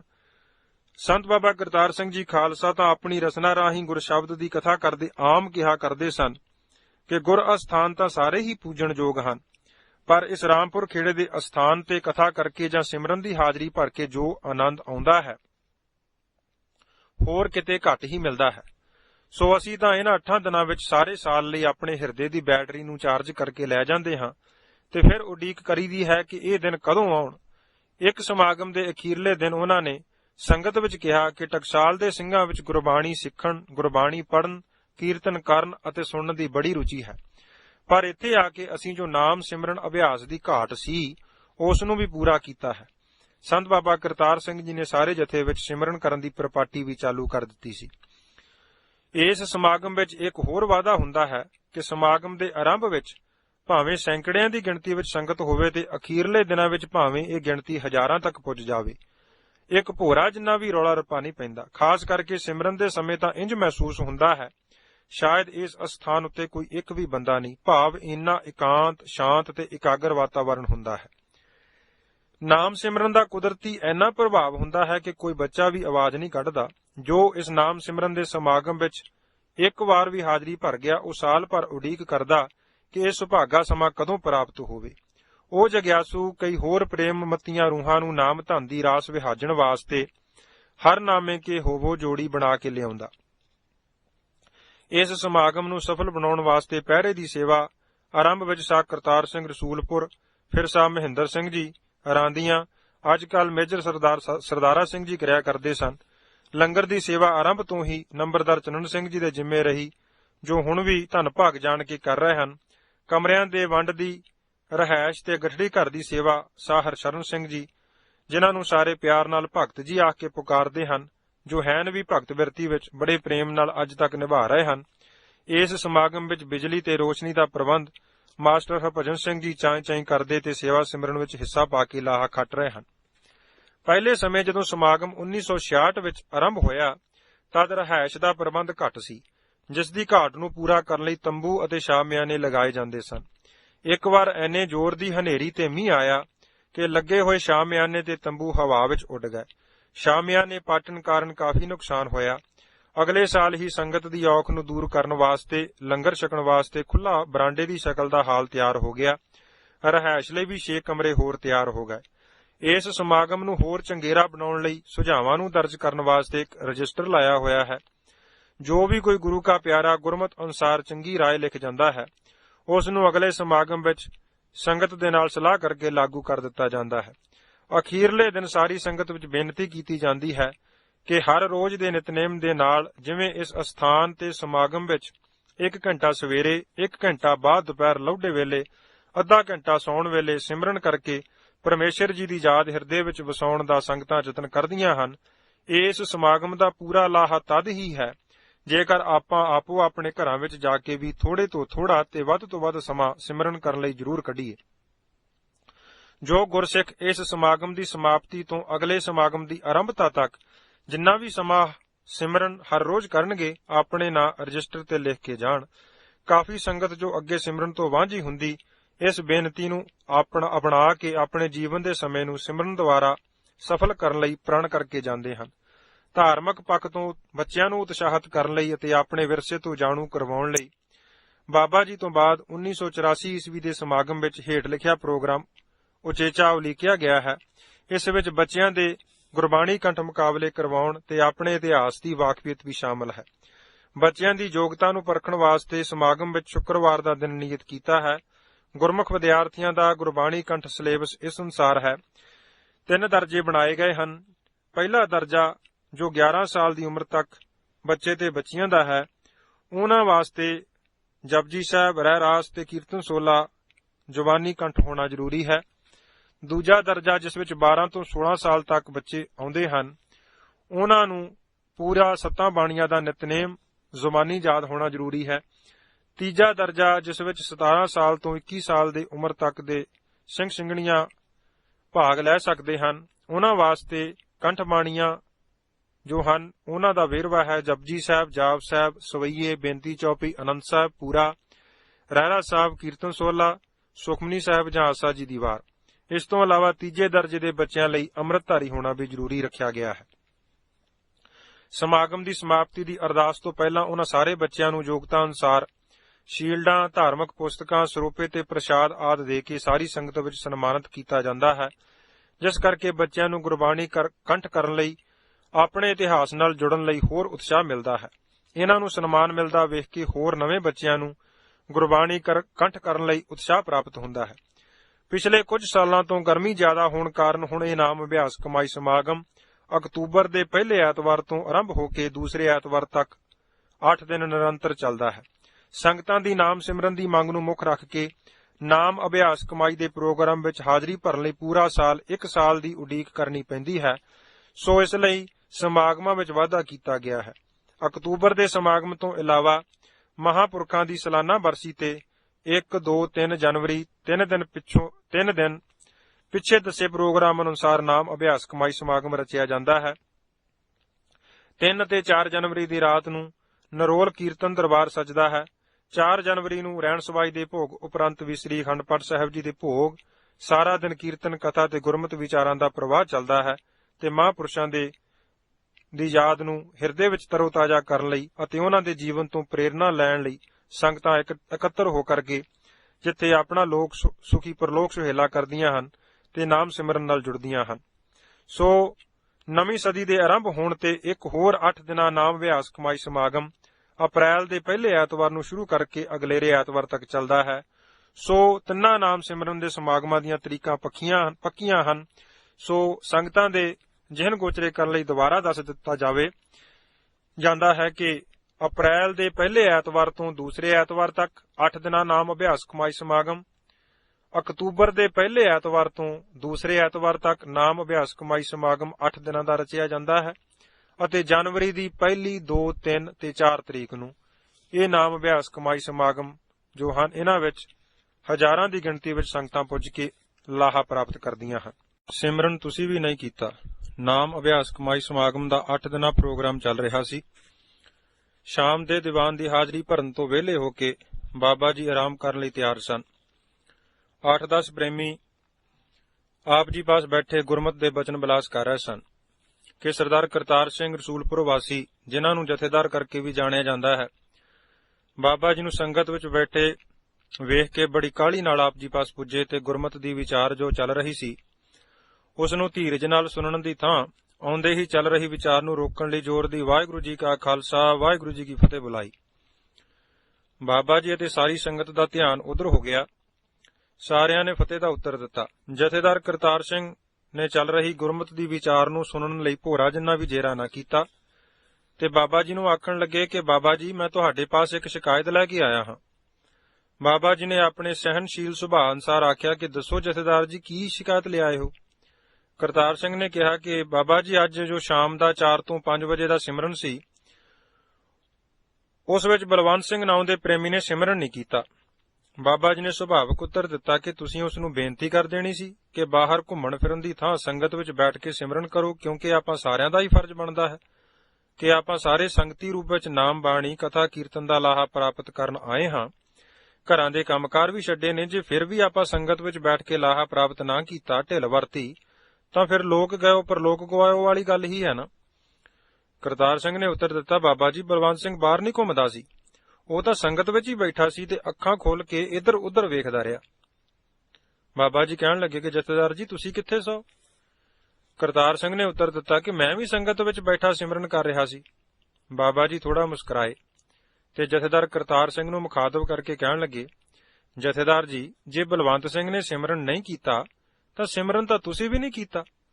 ਕਰਤਾਰ ਸਿੰਘ ਨੇ ਇੱਕਦਮ ਉੱਤਰ ਦਿੱਤਾ, ਬਾਬਾ ਜੀ, ਮੈਂ ਤਾਂ ਸਾਰਾ ਸਮਾਂ ਸਿਮਰਨ ਵਿੱਚ ਬੈਠਾ ਰਿਹਾ ਤੇ ਸਿਮਰਨ ਕਰਦਾ ਵੀ ਰਿਹਾ। ਤਦ ਬਾਬਾ ਜੀ ਨੇ ਮੋੜਵਾਂ ਪੁੱਛਿਆ ਕਿ ਜੇ ਤੁਸੀਂ ਸਿਮਰਨ ਕਰਦੇ ਸੀ ਤਾਂ ਤੁਹਾਨੂੰ ਕਿਵੇਂ ਪਤਾ ਲੱਗਾ ਕਿ ਬਲਵੰਤ ਸਿੰਘ ਸਿਮਰਨ ਨਹੀਂ ਕਰਦਾ ਤੇ ਉਹ ਇੱਧਰ ਉੱਧਰ ਵੇਖਦਾ ਹੈ? ਕਰਤਾਰ ਸਿੰਘ ਨੇ ਉੱਤਰ ਦਿੱਤਾ ਕਿ ਮੈਂ ਜੀ ਚੰਗੀ ਤਰ੍ਹਾਂ ਉਸ ਨੂੰ ਵੇਖਦਾ ਰਿਹਾ, ਉਹ ਬਹੁਤਾ ਸਮਾਂ ਇੱਧਰ ਉੱਧਰ ਹੀ ਵੇਖਦਾ ਰਿਹਾ। ਬਾਬਾ ਜੀ ਮੁਸਕਰਾਏ ਤੇ ਕਹਿਣ ਲੱਗੇ, ਕਰਤਾਰ ਸਿੰਘ, ਤੁਸੀਂ ਬੈਠੇ ਭਾਵੇਂ ਸੰਗਤ ਵਿੱਚ ਹੀ ਸੀ, ਪਰ ਸਿਮਰਨ ਤੁਸੀਂ ਦੋਵਾਂ ਨੇ ਨਹੀਂ ਕੀਤਾ। ਜੇ ਬਲਵੰਤ ਸਿੰਘ ਦੂਸਰਿਆਂ ਵੱਲ ਝਾਕਦਾ ਰਿਹਾ ਤਾਂ ਤੁਸੀਂ ਬਲਵੰਤ ਸਿੰਘ ਵੱਲ ਵੇਖਦੇ ਰਹੇ। ਬਲਵੰਤ ਸਿੰਘ ਵਿੱਚ ਤੇ ਤੇਰੇ ਵਿੱਚ ਫਰਕ ਕੀ ਹੈ? ਉਹ ਵੀ ਬਾਹਰ ਮੁਖੀ ਮਿਰਤੀ ਅਧੀਨ ਇੱਧਰ ਉੱਧਰ ਤੱਕਦਾ ਰਿਹਾ, ਤੁਸੀਂ ਉਹਦੀ ਵੱਲ ਵੇਖਦੇ ਰਹੇ। ਤੁਹਾਡੀ ਦੋਹਾਂ ਦੀ ਬਿਰਤੀ ਬਾਹਰ ਮੁਖੀ ਰਹੀ ਹੈ। ਗੁਰੂ ਦਰ ਤਾਂ ਮਨ ਦੀ ਹਾਜ਼ਰੀ ਪ੍ਰਵਾਨ ਹੁੰਦੀ ਹੈ। ਬਾਬਾ ਜੀ ਦਾ ਇਹ ਬਚਨ ਸੁਣ ਕੇ ਜਥੇਦਾਰ ਹੋਰੀ ਤਾਂ ਚੁੱਪ ਕਰ ਗਏ ਤੇ ਮਨ ਵਿੱਚ ਸ਼ਰਮਿੰਦਗੀ ਮਹਿਸੂਸ ਕੀਤੀ ਕਿ ਆਇਆ ਤਾਂ ਮੈਂ ਬਲਵੰਤ ਸਿੰਘ ਦੀ ਸ਼ਿਕਾਇਤ ਲੈ ਕੇ ਸੀ, ਪਰ ਫਸ ਮੈਂ ਆਪ ਗਿਆ ਹਾਂ। ਬਾਬਾ ਜੀ ਨੇ ਕਰਤਾਰ ਸਿੰਘ ਅਤੇ ਬੈਠੀ ਸਾਰੀ ਸੰਗਤ ਨੂੰ ਸੰਬੋਧਨ ਕਰਕੇ ਕਿਹਾ ਕਿ ਜਦੋਂ ਵੀ ਸੰਗਤ ਵਿੱਚ ਬੈਠਣਾ ਹੋਵੇ, ਇੱਕ ਦੂਜੇ ਵੱਲ ਵੇਖਣ ਦੀ ਦ੍ਰਿਸ਼ਟੀ ਦਾ ਤਿਆਗ ਕਰਨਾ ਚਾਹੀਦਾ ਹੈ ਅਤੇ ਹਮੇਸ਼ਾ ਸਿਮਰਨ, ਕੀਰਤਨ, ਕਥਾ ਵਿੱਚ ਅੱਖਾਂ ਮੀਟ ਕੇ ਗੁਰਮੁਖੀ ਚੌਂਕੜੇ ਮਾਰ ਕੇ ਬੈਠਣਾ ਯੋਗ ਹੈ। ਬਿਰਤੀ ਨੂੰ ਬਾਹਰਮੁਖੀ ਹੋਣ ਤੋਂ ਸੰਕੋਚ ਕੇ ਰੱਖਣਾ ਚਾਹੀਦਾ ਹੈ। ਭਾਵੇਂ ਸਾਰੇ ਇੰਦਰੇ ਮਨ ਦੇ ਖਿੰਡਾਉਣ ਵਿੱਚ ਆਪੋ ਆਪਣਾ ਹਿੱਸਾ ਪਾਉਂਦੇ ਹਨ, ਪਰ ਸਭ ਤੋਂ ਵਧੇਕ ਬਾਹਰਮੁਖੀ ਬਿਰਤੀ ਅੱਖਾਂ ਰਾਹੀਂ ਹੁੰਦੀ ਹੈ। ਜੋ ਅਸੀਂ ਅੱਖਾਂ ਨਾਲ ਵੇਖਦੇ ਹਾਂ, ਉਸ ਦਾ ਅਕਸ ਸਾਡੇ ਅੰਤਸ਼ਕਰਨ ਦੇ ਪਰਤ ਤੇ ਉਕਰਿਆ ਜਾਂਦਾ ਹੈ ਤੇ ਉਹ ਉਕਰਿਆ ਅਕਸ ਮੁੜ-ਮੁੜ ਮਨ ਨੂੰ ਉਸ ਪਾਸੇ ਵੱਲ ਪ੍ਰੇਰਦਾ ਹੈ ਜੋ ਕਿ ਮਨੁੱਖ ਨੇ ਅੱਖਾਂ ਰਾਹੀਂ ਵੇਖਿਆ ਹੁੰਦਾ ਹੈ। ਵੇਖ-ਵੇਖ ਕੇ ਅੱਖਾਂ ਕਦੀ ਵੀ ਰੱਜਦੀਆਂ ਨਹੀਂ, ਸਗੋਂ ਹੋਰ ਵੇਖਣ ਦੀ ਲਾਲਸਾ ਵੱਧਦੀ ਹੈ। ਭਾਈ ਸਾਹਿਬ ਭਾਈ ਗੁਰਦਾਸ ਜੀ ਦਾ ਅਟਲ ਫੈਸਲਾ ਹੈ, ਅੱਖੀਂ ਵੇਖ ਨਾ ਰੱਜੀਆਂ ਬਹੁ ਰੰਗ ਤਮਾਸ਼ੇ, ਉਸਤਤ ਨਿੰਦਾ ਕੰਨ ਸੁਣ ਰੋਵਣ ਤੈ ਹਾਸੇ, ਸਾਦੀ ਜੀਵ ਨਾ ਰੱਜੀਆਂ ਕਰ ਭੋਗ ਬਿਲਾਸੇ, ਨੱਕ ਨਾ ਰੱਜਾ ਵਾਸ ਲੈ ਦੁਰਗੰਧ ਸੁਬਾਸੇ, ਰੱਜ ਨਾ ਕੋਈ ਜੀਵਿਆ ਕੂੜੇ ਪ੍ਰਵਾਸੇ, ਪੀਰ ਮੁਰੀਦਾਂ ਪਿਰਹੜੀ ਸੱਚੀ ਰਹਿ ਰਾਸੇ। ਪੰਜਵੇਂ ਗੁਰਦੇਵ ਜੀ ਦਾ ਵੀ ਸੁਖਮਨੀ ਸਾਹਿਬ ਵਿੱਚ ਫਰਮਾਨ ਆਪਾਂ ਅਕਸਰ ਵਾਚਦੇ ਹਾਂ, ਮਿਥਿਆ ਨੇਤਰ ਪੇਖਤ ਪਰ ਤ੍ਰੈ ਰੂਪਾਦ ਤਥਾ ਪਰ ਤ੍ਰੈ ਰੂਪ ਨਾ ਪੇਖਿਆ ਨੇਤਰ। ਸੋ ਜਥੇਦਾਰ ਜੀ, ਜੇ ਬਲਵੰਤ ਸਿੰਘ ਨੇ ਬਾਹਰਮੁਖੀ ਬਿਰਤੀ ਨਾਲ ਸੰਗਤ ਵਿੱਚ ਬੈਠ ਕੇ ਵੀ ਨਾਮ ਸਿਮਰਨ ਦਾ ਲਾਹਾ ਨਹੀਂ ਪ੍ਰਾਪਤ ਕੀਤਾ, ਉੱਥੇ ਤੁਸੀਂ ਵੀ ਉਸ ਨਾਲੋਂ ਵਾਧੂ ਲਾਹਾ ਨਹੀਂ ਖੱਟਿਆ। ਸਮਾਂ ਤੁਹਾਡਾ ਵੀ ਉਸ ਵੱਲ ਵੇਖਦਿਆਂ ਹੀ ਬਤੀਤ ਹੋਇਆ ਹੈ। ਸੰਗਤ ਵਿੱਚ ਇਹ ਵੇਖਣ ਦੀ ਸੋਚ ਛੱਡ ਕੇ ਕਿ ਫਲਾਨਾ ਕਿੱਧਰ ਵੇਖਦਾ ਹੈ, ਕਿਸ ਤਰ੍ਹਾਂ ਬੈਠਾ ਹੈ, ਤੇ ਹੋਰ ਕਿੰਤੂ ਛੱਡ ਕੇ ਬਿਰਤੀ ਨੂੰ ਅੰਤਰਮੁਖੀ ਕਰਕੇ ਨਾਮ ਨਾਲ ਜੁੜਨਾ ਚਾਹੀਏ, ਤਦ ਹੀ ਪੂਰਾ ਲਾਹਾ ਹੈ। ਜੇ ਇੱਕ ਪ੍ਰਾਣੀ ਆਪਣਾ ਲਾਹਾ ਗਵਾ ਰਿਹਾ ਹੈ, ਤੁਸੀਂ ਤਾਂ ਨਾ ਆਪਣੇ ਸਮੇਂ ਨੂੰ ਅਜਾਈ ਗਵਾਵੋ। ਜੇ ਇੱਕ ਗਲਤੀ ਕਰਦਾ ਹੈ ਤਾਂ ਤੁਸੀਂ ਤਾਂ ਨਾ ਕਰੋ। ਜੇ ਅਸੀਂ ਵੀ ਉਹ ਕੁਝ ਹੀ ਕਰੀਏ ਜੋ ਦੂਸਰਾ ਕਰਦਾ ਹੈ, ਫਿਰ ਸਾਡੇ ਵਿੱਚ ਤੇ ਉਸ ਵਿੱਚ ਕੀ ਫਰਕ ਹੋਇਆ? ਜਿਹੇ ਉਹ ਤੇ ਤੈਸੇ ਅਸੀਂ। ਜਦੋਂ ਆਪਾਂ ਸੰਗਤ ਵਿੱਚ ਸਿਮਰਨ ਕਰਨ ਲਈ ਬੈਠੀਏ ਜਾਂ ਜੋ ਨਾਮ ਅਭਿਆਸ ਲਈ ਜੁੜੀਏ, ਤਾਂ ਜੋ ਆਪਾਂ ਵਾਹਿਗੁਰੂ ਗੁਰਮੰਤਰ ਦੀ ਧੁਨੀ ਅੰਦਰ ਉਚਾਰਨ ਕਰਦੇ ਹਾਂ, ਉਸ ਨੂੰ ਆਪਣੀ ਸੂਖਸ਼ਮ ਬਿਰਤੀ ਨਾਲ ਸੁਣਨਾ ਚਾਹੀਏ। ਧੁਨ ਮੈਂ ਧਿਆਨ, ਧਿਆਨ ਮੈਂ ਜਾਣਿਆ, ਗੁਰਮੁਖ ਅਕਥ ਕਹਾਣੀ। ਧੰਨ ਗੁਰੂ ਨਾਨਕ ਦੇਵ ਸਾਹਿਬ ਜੀ ਨੇ ਰਾਮਕਲੀ ਰਾਗ ਵਿੱਚ ਸਾਡੇ ਲਈ ਇਹ ਹੁਕਮ ਕੀਤਾ ਹੈ, ਧੁਨ ਮੈਂ ਧਿਆਨ, ਧਿਆਨ ਮੈਂ ਜਾਣਿਆ, ਗੁਰਮੁਖ ਅਕਥ ਕਹਾਣੀ। ਸੋ ਜਦੋਂ ਆਪਾਂ ਕੀਰਤਨ ਜਾਂ ਕਥਾ ਸਰਵਣ ਕਰੀਏ, ਕੀਰਤਨੀਆ ਜੋ ਗੁਰਬਾਣੀ ਦਾ ਕੀਰਤਨ ਕਰਦਾ ਹੈ ਜਾਂ ਕਥਾਵਾਚਕ ਜੋ ਗੁਰਮਤਿ ਵਿਚਾਰ ਦੇ ਰਿਹਾ ਹੁੰਦਾ ਹੈ, ਸਾਡਾ ਧਿਆਨ ਗੁਰਬਾਣੀ ਦੇ ਕੀਰਤਨ ਜਾਂ ਗੁਰਬਾਣੀ ਵਿੱਚ ਹੋਣਾ ਚਾਹੀਏ।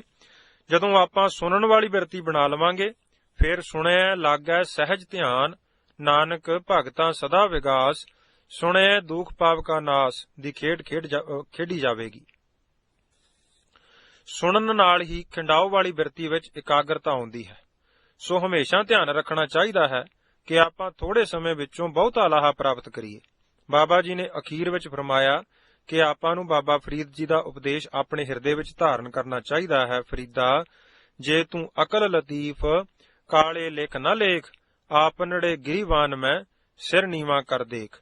ਜੋ ਕਮੀ ਦੂਸਰੇ ਵਿੱਚ ਅਸੀਂ ਵੇਖ ਰਹੇ ਹਾਂ, ਕਿਤੇ ਸਾਡੇ ਵਿੱਚ ਵੀ ਇਹੋ ਜਿਹੀ ਊਣਤਾ ਤਾਂ ਨਹੀਂ? ਜੇ ਇਸ ਤਰ੍ਹਾਂ ਅਸੀਂ ਆਪਣੇ ਹਿਰਦੇ ਵਿੱਚ ਔਗਣਾਂ ਦੀ ਪੜਚੋਲ ਕਰਾਂਗੇ ਤਾਂ ਸਮਾਂ ਪਾ ਕੇ ਸਾਡਾ ਔਗਣਾਂ ਤੋਂ ਛੁਟਕਾਰਾ ਹੋ ਜਾਵੇਗਾ ਤੇ ਹਿਰਦੇ ਵਿੱਚ ਗੁਣ ਆ ਵਸਣਗੇ। ਦੂਸਰੇ ਦੇ ਅਵਗੁਣ ਵੇਖਣ ਦੀ ਥਾਂ ਸਾਨੂੰ ਧੰਨ ਗੁਰੂ ਨਾਨਕ ਦੇਵ ਸਾਹਿਬ ਪਾਤਸ਼ਾਹ ਜੀ ਦੇ ਇਸ ਹੁਕਮ ਨੂੰ ਸਨਮੁਖ ਰੱਖ ਕੇ ਇਸ ਬਿਰਤੀ ਦੇ ਧਾਰਨੀ ਬਣਨਾ ਚਾਹੀਦਾ ਹੈ ਕਿ ਸਾਂਝ ਕਰੀਜੈ ਗੁਣਾਂ ਕੇਰੀ, ਛੋੜ ਅਵਗੁਣ ਚੱਲੀਐ, ਪਹਿਰੇ ਪਟੰਬਰ ਕਰ ਅਡੰਬਰ ਆਪਣਾ ਪਿੜ ਮੱਲੀਐ। ਜਿੱਥੈ ਜਾਏ ਬਹੀਐ ਭਲਾ ਕਹੀਐ, ਝੋਲ ਅੰਮ੍ਰਿਤ ਪੀਜੈ, ਗੁਣਾ ਕਾ ਹੋਵੈ ਬਾਂਸਲਾ ਕਢਵਾ। ਦਾਵਾ ਛੱਡ ਰਹਿ ਨਿਰਦਾਵੈ।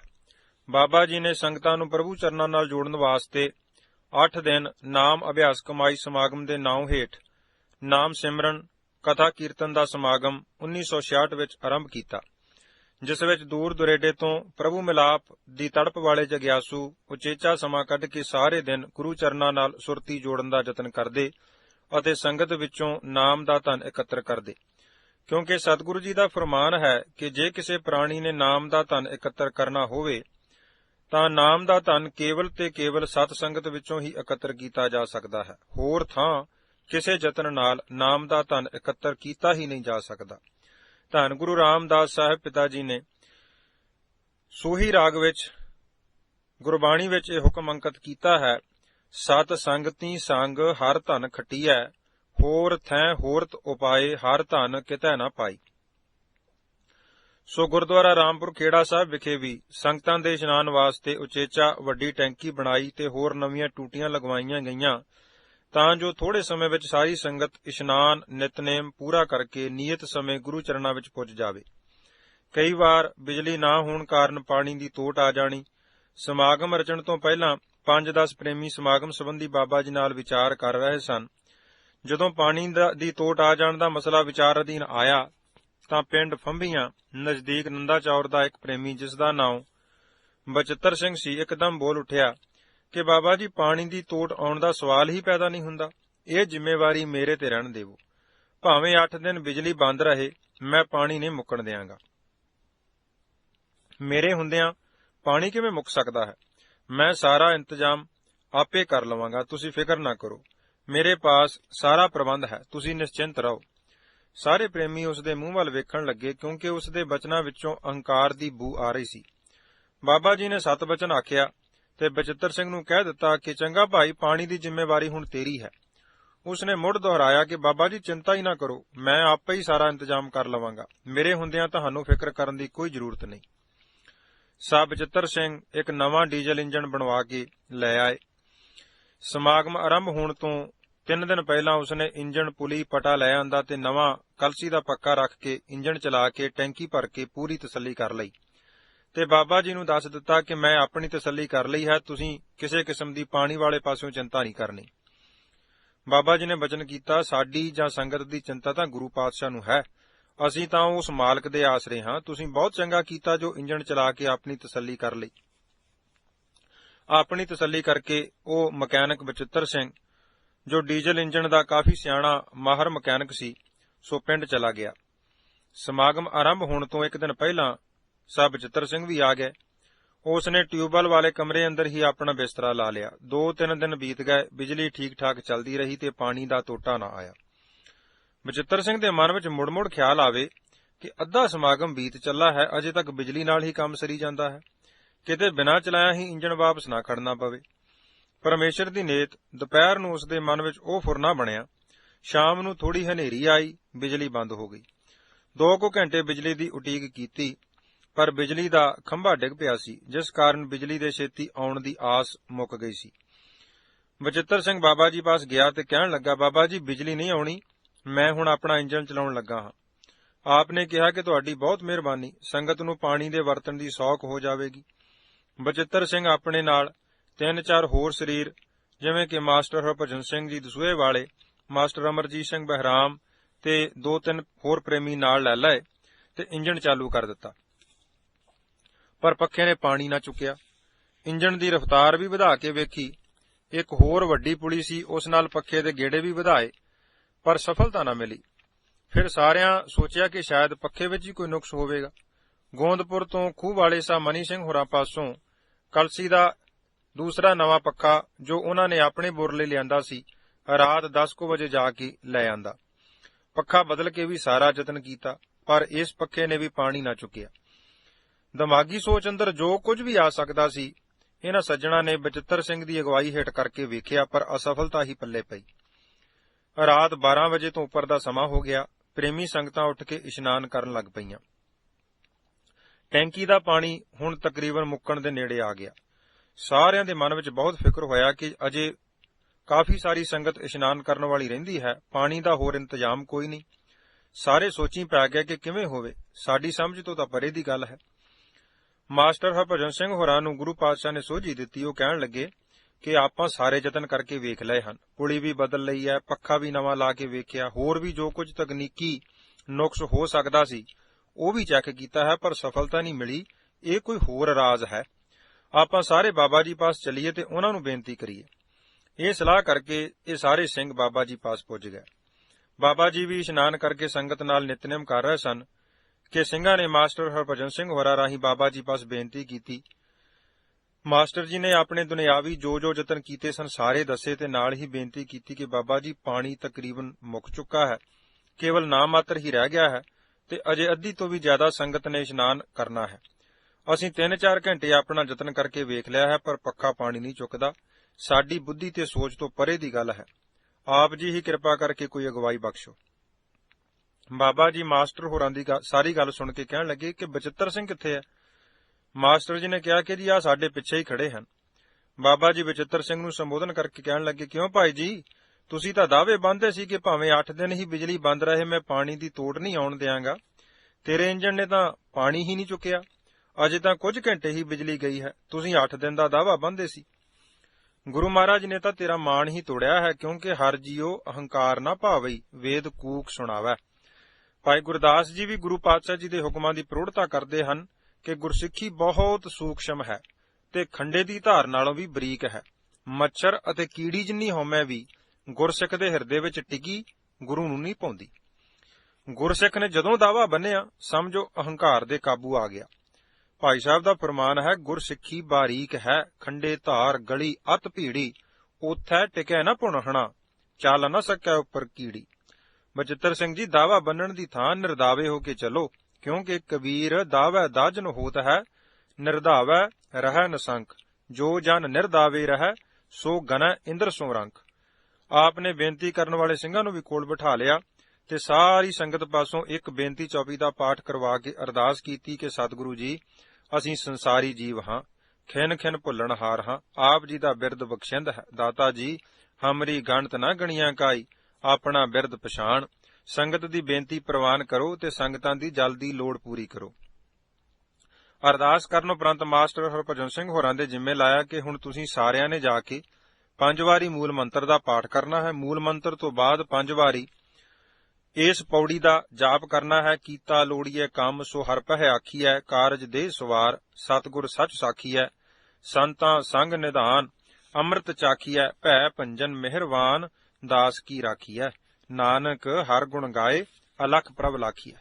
ਇਸ ਪੌੜੀ ਦਾ ਪਾਠ ਕਰਕੇ ਗੁਰੂ ਆਸਰੇ ਹੋ ਕੇ ਇੰਜਣ ਚਲਾਓ, ਸਤਿਗੁਰੂ ਜੀ ਅਵਸ਼ ਮਿਹਰ ਕਰਨਗੇ। ਸਿੰਘ ਚਲੇ ਗਏ। ਬਾਬਾ ਜੀ ਫਿਰ ਨਿਤਨੇਮ ਵਿੱਚ ਜੁੜ ਗਏ। ਬੇਨਤੀ ਕਰਨ ਆਏ ਸਿੰਘ ਬਾਬਾ ਜੀ ਦੇ ਬਚਨ ਸੁਣ ਕੇ ਜਦੋਂ ਟਿਊਬਵੈੱਲ ਪਾਸ ਗਏ ਤੇ ਪ੍ਰੇਮ ਨਾਲ ਆਪ ਜੀ ਦੇ ਦੱਸੇ ਮੁਤਾਬਕ ਪਾਠ ਕਰਕੇ ਇੰਜਣ ਚਾਲੂ ਕੀਤਾ। ਇੰਜਣ ਚਾਲੂ ਹੁੰਦੇ ਸਾਰ ਹੀ ਪੱਖੇ ਨੇ ਪਾਣੀ ਚੁੱਕ ਲਿਆ। ਬਚਿੱਤਰ ਸਿੰਘ ਕਦੇ ਟੈਂਕੀ ਉੱਪਰ ਚੜ੍ਹ ਕੇ ਵੇਖੇ, ਕਦੀ ਇੰਜਣ ਵੱਲ ਵੇਖੇ ਤੇ ਕਿਤੇ ਪੱਖਾ ਪਾਣੀ ਫੇਰ ਨਾ ਛੱਡ ਦੇਵੇ। ਪੱਖੇ ਜਾਂ ਇੰਜਣ ਵਿੱਚ ਤਾਂ ਕੋਈ ਨੁਕਸ ਨਹੀਂ ਸੀ, ਨੁਕਸ ਤਾਂ ਦਾਅਵੇ ਤੇ ਅਹੰਕਾਰ ਦਾ ਸੀ, ਜੋ ਗੁਰਸਿੱਖਾਂ ਨੇ ਦੇ ਅੰਦਰੋਂ ਗੁਰੂ ਨੇ ਕੱਢਣਾ ਸੀ। ਉਸ ਨੂੰ ਕੱਢਣ ਵਾਸਤੇ ਹੀ ਸਤਿਗੁਰਾਂ ਨੇ ਇਹ ਖੇਡ ਵਰਤਾਈ ਸੀ, ਕਿਉਂਕਿ ਸੰਗਤ ਵਿੱਚ ਆ ਕੇ ਤਾਂ ਗੁਰਸਿੱਖ ਨੇ ਹਉਮੈ ਦਾ ਤਿਆਗ ਕਰਨਾ ਹੈ। ਜੇ ਇਹ ਸੇਵਾ ਭਾਵਨੀ ਨਾਲ ਆਏ ਗੁਰਸਿੱਖ ਹਉਮੈ ਨਾਲ ਭਰੇ ਇੱਥੋਂ ਚਲੇ ਗਏ, ਫਿਰ ਇਹਨਾਂ ਨੂੰ ਬਹੁਤਾ ਲਾਭ ਨਹੀਂ ਹੋਵੇਗਾ। ਸੋ ਸਤਿਗੁਰੂ ਜੀ ਨੇ ਆਪਣੇ ਗੁਰਸਿੱਖਾਂ ਦਾ ਇਹ ਸੰਸਾ ਕੱਢਣ ਵਾਸਤੇ ਕਿ ਭਾਈ ਹਉਮੈ ਤੋਂ ਹਮੇਸ਼ਾ ਦੂਰ ਰਹਿਣਾ ਹੈ, ਸੋ ਇਹ ਖੇਡ ਵਰਤਾਈ ਜਾਪਦੀ ਸੀ। 2-3 ਘੰਟੇ ਲਗਾਤਾਰ ਇੰਜਣ ਚੱਲਦਾ ਰਿਹਾ। ਸੰਗਤਾਂ ਨੇ ਖੁੱਲ੍ਹਾ ਇਸ਼ਨਾਨ ਕੀਤਾ ਤੇ ਵਰਤਣ ਲਈ ਟੈਂਕੀ ਵਿੱਚ ਪਾਣੀ ਵੀ ਪੂਰਾ ਭਰ ਲਿਆ। ਦੁਪਹਿਰ ਦੇ ਦੀਵਾਨ ਉਪਰੰਤ ਬਹਿਰਾਮ ਵਾਲੇ ਭਾਈ ਅਮਰਜੀਤ ਸਿੰਘ ਤੇ ਬਚਿੱਤਰ ਸਿੰਘ ਬਾਬਾ ਜੀ ਨੂੰ ਮਿਲੇ ਤੇ ਬਾਬਾ ਜੀ ਨੇ ਪਾਣੀ ਪਰਤਾਏ ਪੁੱਛਿਆ ਕਿ ਕਾਰਜ ਹੋ ਗਿਆ ਸੀ। ਅੱਗੋਂ ਅਮਰਜੀਤ ਸਿੰਘ ਨੇ ਉੱਤਰ ਦਿੱਤਾ, ਬਾਬਾ ਜੀ ਨੁਕਸ ਤਾਂ ਕੋਈ ਹੈ ਨਹੀਂ ਸੀ, ਅਸੀਂ ਤਾਂ ਐਵੇਂ ਸਾਰੀ ਰਾਤ ਘੁਲਦੇ ਰਹੇ। ਮਾਮੂਲੀ ਜਹੀ ਜੈਨ ਡੋਰੀ ਢਿੱਲੀ ਸੀ, ਉਹ ਕੱਸਣ ਵਾਲੀ ਸੀ, ਉਹ ਨਹੀਂ ਕੱਸੀ ਸੀ। ਬਾਬਾ ਜੀ ਨੇ ਸੁਭਾਵਕ ਉੱਤਰ ਦਿੱਤਾ, ਅਮਰਜੀਤ ਸਿੰਘ, ਮਸ਼ੀਨਰੀ ਵਿੱਚ ਤਾਂ ਕੋਈ ਨੁਕਸ ਨਹੀਂ ਸੀ ਤੇ ਨਾ ਹੈ, ਨੁਕਸ ਤਾਂ ਸਾਡੇ ਵਿੱਚ ਹੈ, ਜਿਸ ਨੂੰ ਠੀਕ ਕਰਨ ਲਈ ਸਤਿਗੁਰੂ ਜੀ ਨੇ ਇਹ ਖੇਡ ਰਚੀ ਸੀ। ਇੰਨੇ ਬਚਨ ਕਹਿ ਕੇ ਆਪ ਜੀ ਆਪਣੀ ਕੁਟੀਆ ਵਿੱਚ ਚਲੇ ਗਏ। ਅਮਰਜੀਤ ਸਿੰਘ ਤੇ ਬਚਿੱਤਰ ਸਿੰਘ ਨੇ ਸੰਗਤਾਂ ਲਈ ਦੁਪਹਿਰ ਦੇ ਇਸ਼ਨਾਨ ਵਾਸਤੇ ਮੁੜ ਆ ਕੇ ਇੰਜਣ ਚਲਾਇਆ ਤੇ ਉਧਰ ਫਿਰ ਉਹ ਰਾਤ ਵਾਲਾ ਚੱਕਰ, ਪੱਖਾ ਪਾਣੀ ਨਾ ਚੁੱਕੇ। ਉਧਰੋਂ ਥੋੜੇ ਸਮੇਂ ਬਾਅਦ ਮਾਸਟਰ ਹਰਭਜਨ ਸਿੰਘ ਹੋਰੀ ਉਹਨਾਂ ਪਾਸ ਆਏ ਤੇ ਕਹਿਣ ਲੱਗੇ ਕਿ ਬਚਿੱਤਰ ਸਿੰਘ, ਟੈਂਕੀ 'ਚੋਂ ਪਾਣੀ ਮੁੱਕਣ ਵਾਲਾ ਹੈ, ਤੁਸੀਂ ਇੰਜਣ ਕਿਉਂ ਨਹੀਂ ਚਲਾਉਂਦੇ? ਬਿਜਲੀ ਦਾ ਅਜੇ ਕੋਈ ਪਤਾ ਨਹੀਂ ਕਦੋਂ ਤੇ ਕਿੰਨੇ ਚਿਰ ਬਾਅਦ ਆਉਣੀ ਹੈ। ਅਮਰਜੀਤ ਸਿੰਘ ਕਹਿਣ ਲੱਗਾ, ਮਾਸਟਰ ਜੀ ਬੈਠ ਜਾਓ। ਮਾਸਟਰ ਹੋਰੀ ਬੈਠ ਗਏ। ਕਹਿਣ ਲੱਗੇ, ਤੁਸੀਂ ਦੋਨੋਂ ਬੜੇ ਸੁਸਤ ਹੋ, ਚਿੰਤਾ ਵਿੱਚ ਗਰਸੇ ਲੱਗਦੇ ਹੋ, ਕਾਰਨ ਕੀ ਹੈ? ਬਚਿੱਤਰ ਸਿੰਘ ਆਖਣ ਲੱਗਾ, ਮਾਸਟਰ ਜੀ ਕਾਰਨ ਕਾਹਦਾ? ਕਾਰਨ ਤਾਂ ਰਾਤ ਵਾਲਾ ਹੀ ਫਿਰ ਹੋ ਗਿਆ ਜਾਪਦਾ ਹੈ। ਅਸੀਂ 2-3 ਵਾਰੀ ਇੰਜਣ ਚਲਾ ਕੇ ਹਾਰ ਕੇ ਬੈਠ ਗਏ ਹਾਂ, ਪੱਖਾ ਪਾਣੀ ਨਹੀਂ ਚੁੱਕਦਾ, ਇੰਜਣ ਦੇ ਗੇੜੇ ਵੀ ਠੀਕ ਹਨ। ਮਾਸਟਰ ਹੋਰੀ ਪੁੱਛਿਆ ਕਿ ਤੁਸੀਂ ਬਾਬਾ ਜੀ ਨੂੰ ਇਸ ਪ੍ਰਥਾ ਦੱਸਿਆ? ਅਮਰਜੀਤ ਸਿੰਘ ਨੇ ਝਟ ਕਿਹਾ ਕਿ ਹੁਣ ਤਾਂ ਉਹ ਆਰਾਮ ਕਰਦੇ ਹਨ, ਦੁਪਹਿਰੋਂ ਪਹਿਲਾਂ ਉਹਨਾਂ ਦੇ ਪੁੱਛਣ ਤੇ ਮੈਂ ਉਹਨਾਂ ਨੂੰ ਦੱਸਿਆ ਸੀ ਕਿ ਨੁਕਸ ਤਾਂ ਮਾਮੂਲੀ ਜਿਹਾ ਸੀ, ਜਿਸ ਕਾਰਨ ਸਾਰੀ ਰਾਤ ਐਵੇਂ ਝੱਖ ਮਾਰਦੇ ਰਹੇ। ਮਾਸਟਰ ਹੋਰੀ ਪੁੱਛਿਆ, ਕੋ ਬਾਬਾ ਜੀ ਨੇ ਕੀ ਕਿਹਾ? ਅਮਰਜੀਤ ਸਿੰਘ ਨੇ ਕਿਹਾ ਕਿ ਉਹਨਾਂ ਸੁਭਾਵਕ ਅੱਗੋਂ ਉੱਤਰ ਦਿੱਤਾ ਕਿ ਮਸ਼ੀਨਰੀ ਵਿੱਚ ਤਾਂ ਭਾਈ ਕੋਈ ਨੁਕਸ ਨਹੀਂ, ਨੁਕਸ ਤਾਂ ਸਾਡੇ ਵਿੱਚ ਹੀ ਪਿਆ ਹੋਇਆ ਹੈ। ਮਾਸਟਰ ਹੋਰੀ ਕਿਹਾ ਕਿ ਭਾਈ ਅਮਰਜੀਤ ਸਿੰਘ, ਬਾਬਾ ਜੀ ਨੇ ਆਪਣੀ ਬੋਲੀ ਵਿੱਚ ਤੁਹਾਨੂੰ ਸਭ ਸਪਸ਼ਟ ਦੱਸ ਦਿੱਤਾ ਹੈ, ਉਹਨਾਂ ਨੇ ਤਾਂ ਕੋਈ ਲੁਕਾ ਨਹੀਂ ਰੱਖਿਆ। ਅਸੀਂ ਫਿਰ ਆਪਣੇ ਮਨ ਦੀਆਂ ਚਤੁਰਾਈਆਂ ਪਿੱਛੇ ਤੁਰ ਪਏ ਹਾਂ। ਉਹਨਾਂ ਤਾਂ ਰਾਤ ਹੀ ਦੱਸ ਦਿੱਤਾ ਸੀ ਕਿ ਹਰ ਜੀਓ ਅਹੰਕਾਰ ਨਾ ਭਾਵਈ ਵੇਦ ਕੂਕ ਸੁਣਾਵੇ। ਅਸੀਂ ਉਹਨਾਂ ਦੇ ਇਸ਼ਾਰੇ ਨੂੰ ਸਮਝ ਨਹੀਂ ਸਕੇ ਤੇ ਅਹੰਕਾਰ ਅਧੀਨ ਮਨ ਵਿੱਚ ਫਿਰ ਉਹੀ ਸੋਚ ਕਿ ਪੱਖੇ ਵਿੱਚ ਥੋੜਾ ਨਿਕਸ ਸੀ, ਜੈਨ ਡੋਰੀ ਢਿੱਲੀ ਸੀ, ਉਹ ਆਪਾਂ ਕੱਸ ਦਿੱਤੀ ਹੈ, ਇਹ ਚਤੁਰਾਈ ਵਰਤ ਲਈ। ਤੇ ਬਾਬਾ ਜੀ ਨੂੰ ਵੀ ਅਸੀਂ ਦੱਸ ਦਿੱਤਾ ਕਿ ਬਾਬਾ ਜੀ ਸਾਰਾ ਕੁਝ ਠੀਕ ਠਾਕ ਸੀ, ਆਹ ਇੱਕ ਨੁਕਸ ਸੀ ਜਿਸ ਨੂੰ ਅਸੀਂ ਕੱਢ ਨਹੀਂ ਸਕੇ। ਬਜਾਏ ਇਸ ਦੇ ਕਿ ਸਤਿਗੁਰਾਂ ਦੀ ਵਰਤਾਈ ਖੇਡ ਨੂੰ, ਮਹਾਂਪੁਰਸ਼ਾਂ ਦੇ ਰਾਹੀਂ ਜੋ ਖੇਡ ਵਰਤੀ ਸੀ, ਉਸ ਨੂੰ ਸਤਿਗੁਰਾਂ ਦੀ ਖੇਡ ਜਾਣ ਕੇ ਆਪਣੀ ਸਿਆਣਪ ਨੂੰ ਹਮੇਸ਼ਾ ਲਈ ਤਿਆਗ ਕੇ ਗੁਰੂ ਪਰਾਇਣ ਹੋ ਜਾਂਦੇ। ਸੋ ਅਸੀਂ ਅਜੇ ਵੀ ਆਪਣੇ ਅੰਦਰੋਂ ਸਿਆਣਪ ਤੇ ਚਤੁਰਾਈ ਤਿਆਗਣ ਲਈ ਤਿਆਰ ਨਹੀਂ। ਤੁਸੀਂ ਹੁਣ ਮੇਰਾ ਖਿਆਲ ਹੈ ਕਿ ਜੈਨ ਡੋਰੀ ਵੀ ਕੱਸ ਕੇ ਵੇਖ ਲਈ ਹੈ। ਅਮਰਜੀਤ ਸਿੰਘ ਹੋਰਾਂ ਉੱਤਰ ਦਿੱਤਾ, ਮਾਸਟਰ ਜੀ 2 ਵਾਰੀ ਕੱਸੀ ਹੈ। ਮਾਸਟਰ ਹੋਰੀ ਕਿਹਾ, ਜਦ ਆਪਣੇ ਮਨ ਦੀ ਹੀ ਜੈਨ ਡੋਰੀ 'ਚ ਢਿੱਲੀ ਹੋਵੇ, ਉਸ ਢਿੱਲ ਵਿੱਚ ਦੀ ਮਨ ਵਿੱਚ ਹਉਮੈ ਪ੍ਰਵੇਸ਼ ਕਰੀ ਜਾਂਦੀ ਹੈ, ਉਹ ਕੰਮ ਨਹੀਂ ਬਣਨ ਦਿੰਦੀ। ਜਿੰਨਾ ਚਿਰ ਮਨ ਦੀ ਜੈਨ ਡੋਰੀ ਨਹੀਂ ਕੱਸਦੇ, ਓਨੀ ਦੇਰ ਗੱਲ ਨਹੀਂ ਬਣਨੀ। ਬਚਿੱਤਰ ਸਿੰਘ ਨੇ ਕਿਹਾ, ਮਾਸਟਰ ਜੀ ਤੁਸੀਂ ਦੱਸੋ ਫੇ ਹੁਣ ਕੀ ਕਰੀਏ? ਕਰਨਾ ਕੀ ਹੈ? 5ਵੇਂ ਗੁਰਦੇਵ ਜੀ ਦੇ ਵਾਕ ਨੂੰ ਹਿਰਦੇ ਵਿੱਚ ਵਸਾਓ, ਤਿਆਗੇ ਮਨ ਕੀ ਮਤੜੀ ਵਿਸਾਰੇ ਦੂਜਾ ਭਾਉ ਜੀਓ। ਸਾਰੀਆਂ ਮਨ ਦੀਆਂ ਚਤੁਰਾਈਆਂ ਸਿਆਣਪਾਂ ਛੱਡ ਕੇ ਗੁਰੂ ਦੀ ਓਟ ਆਸਰਾ ਲਈਏ। ਦੋਵਾਂ ਨੇ ਮਾਸਟਰ ਹੋਰਾਂ ਦੀ ਸਲਾਹ ਮੰਨ ਲਈ ਤੇ ਸਲਾਹ ਕਰਕੇ ਸ੍ਰੀ ਜਪਜੀ ਸਾਹਿਬ ਦਾ ਪਾਠ ਕੀਤਾ। ਮੁੜ ਗੁਰੂ ਚਰਨਾਂ ਦਾ ਧਿਆਨ ਕਰਕੇ ਅਰਦਾਸਾ ਸੋਧਿਆ ਤੇ 5ਵੇਂ ਗੁਰਦੇਵ ਜੀ ਦੇ ਫਰਮਾਨ ਅਨੁਸਾਰ ਬਿਘਨ ਨ ਕਉ ਲਾਗਤਾ ਗੁਰ ਪੈ ਅਰਦਾਸ, ਰਖਵਾਲਾ ਗੋਬਿੰਦ ਰਾਏ ਭਗਤਨ ਕੀ ਰਾਸ ਵਾਲੀ ਗੱਲ ਬਣੀ। ਇੰਜਣ ਚਲਾਇਆ, ਰਾਤ ਦੀ ਤਰ੍ਹਾਂ ਫਿਰ ਪੱਖੇ ਨੇ ਪਾਣੀ ਚੁੱਕ ਲਿਆ ਤੇ ਟੈਂਕੀ ਭਰਨੀ ਸ਼ੁਰੂ ਹੋ ਗਈ। ਉਧਰ ਟੈਂਕੀ ਭਰਦੀ ਰਹੀ, ਇਧਰ ਤਿੰਨੇ ਬੈਠੇ ਗੁਰਬਾਣੀ ਦੀ ਵਿਚਾਰ ਕਰਦੇ ਰਹੇ। ਸਾਹ ਬਚਿੱਤਰ ਸਿੰਘ ਤੇ ਸਰਦਾਰ ਅਮਰਜੀਤ ਸਿੰਘ ਨੇ ਹੁਣ ਪੂਰੀ ਤਰ੍ਹਾਂ ਮਹਿਸੂਸ ਕਰ ਲਿਆ ਕਿ ਇਹ ਸਾਰੀ ਰੁਕਾਵਟ ਸਾਡੀ ਹਉਮੈ ਦੀ ਹੀ ਸੀ। ਜੇ ਸੇਵਾ ਹਿੱਤ ਕਰਨ ਵਾਲੇ ਕੰਮਾਂ ਵਿੱਚ ਹਉਮੈ ਇੰਨੀ ਵੱਡੀ ਰੁਕਾਵਟ ਖੜੀ ਕਰ ਸਕਦੀ ਹੈ, ਫਿਰ ਤਾਂ ਪਰਮੇਸ਼ਰ ਦੇ ਮਿਲਾਪ ਲਈ ਇਹ ਹਉਮੈ ਬਹੁਤ ਤਕੜੀ ਦੀਵਾਰ ਹੋ ਖਲੋਂਦੀ ਹੋਵੇਗੀ। ਮਾਸਟਰ ਹੋਰਾਂ ਉਹਨਾਂ ਨੂੰ ਬੇਨਤੀ ਕੀਤੀ ਕਿ ਮੈਨੂੰ ਬਹੁਤੀ ਸੋਝੀ ਤਾਂ ਨਹੀਂ, ਪਰ ਗੁਰਬਾਣੀ ਵਿੱਚ ਸਤਿਗੁਰਾਂ ਨੇ ਆਪ ਲਿਖਿਆ ਹੈ, ਧਨ ਪਿਰ ਕਾ ਇੱਕ ਹੀ ਸੰਗ ਵਾਸਾ, ਵਿੱਚ ਹਉਮੈ ਭੀਤ ਕਰਾਰੀ। ਹਉਮੈ ਨੂੰ ਸਤਿਗੁਰੂ ਨੇ ਦੀਰਘ ਰੋਗ ਵੀ ਲਿਖਿਆ ਹੈ, ਹਉਮੈ ਦੀਰਘ ਰੋਗ ਹੈ, ਦਾਰੂ ਭੀ ਇਸ ਮਾਹੇ। ਇਸ ਤੋਂ ਵੱਧ ਹੋਰ ਸਪਸ਼ਟ ਗੁਰਦੇਵ ਜੀ ਕੀ ਕਹਿ ਸਕਦੇ ਹਨ? ਜਿਵੇਂ ਤੀਸਰੇ ਗੁਰਦੇਵ ਜੀ ਨੇ ਹੁਕਮ ਕੀਤਾ ਹੈ, ਹਉਮੈ ਨਾਵੇਂ ਨਾਲ ਵਿਰੋਧ ਹੈ, ਦੋਏ ਨਾ ਵਸੈ ਇਕ ਠਾਏ, ਹਉਮੈ ਵਿੱਚ ਸੇਵਾ ਨਾ ਹੋਵਈ ਤਾਂ ਮਨ ਬਿਰਥਾ ਜਾਏ। ਤਥਾ ਧਨਾਸਰੀ ਰਾਗ ਵਿੱਚ ਵੀ ਧੰਨ ਗੁਰੂ ਅਮਰਦਾਸ ਸਾਹਿਬ ਜੀ ਦਾ ਫਰਮਾਨ ਹੈ, ਹਉਮੈ ਵਿੱਚ ਪ੍ਰਭ ਕੋਏ ਨਾ ਪਾਏ, ਮੂਲੋਂ ਭੁੱਲਾ ਜਨਮ ਗਵਾਏ। ਸੋ ਆਪਾਂ ਅਰਦਾਸ ਕਰੀਏ, ਤਦ ਹੀ ਹਉਮੈ ਦੇ ਰੋਗ ਤੋਂ ਛੁਟਕਾਰਾ ਹੋ ਸਕਦਾ ਹੈ। ਆਪਣੇ ਯਤਨ ਨਾਲ ਕੁਝ ਨਹੀਂ ਬਣਨਾ। ਮਾਸਟਰ ਹੋਰੀ ਦੱਸਦੇ ਸਨ ਕਿ ਅਸੀਂ ਟਿਊਬਵੈੱਲ ਵਾਲੇ ਕਮਰੇ ਵਿੱਚ ਬੈਠੇ ਘੰਟਾ ਭਰ ਬੇਨਤੀ ਚੌਪੀ ਦਾ ਪਾਠ ਕਰੀ ਗਏ, ਉਪਰੰਤ ਗੁਰੂ ਚਰਨਾਂ ਵਿੱਚ ਅਰਦਾਸਾਂ ਕੀਤੀਆਂ ਕਿ ਸਤਿਗੁਰੂ ਜੀ, ਅਸੀਂ ਆਪਣੀ ਤਾਕਤ ਨਾਲ ਹਉਮੈ ਤੋਂ ਨਹੀਂ ਬਚ ਸਕਦੇ, ਆਪ ਦੀ ਮਿਹਰ ਹੀ ਇਸ ਦੀਰਘ ਰੋਗ ਤੋਂ ਛੁਟਕਾਰਾ ਦਿਵਾ ਸਕਦੀ ਹੈ।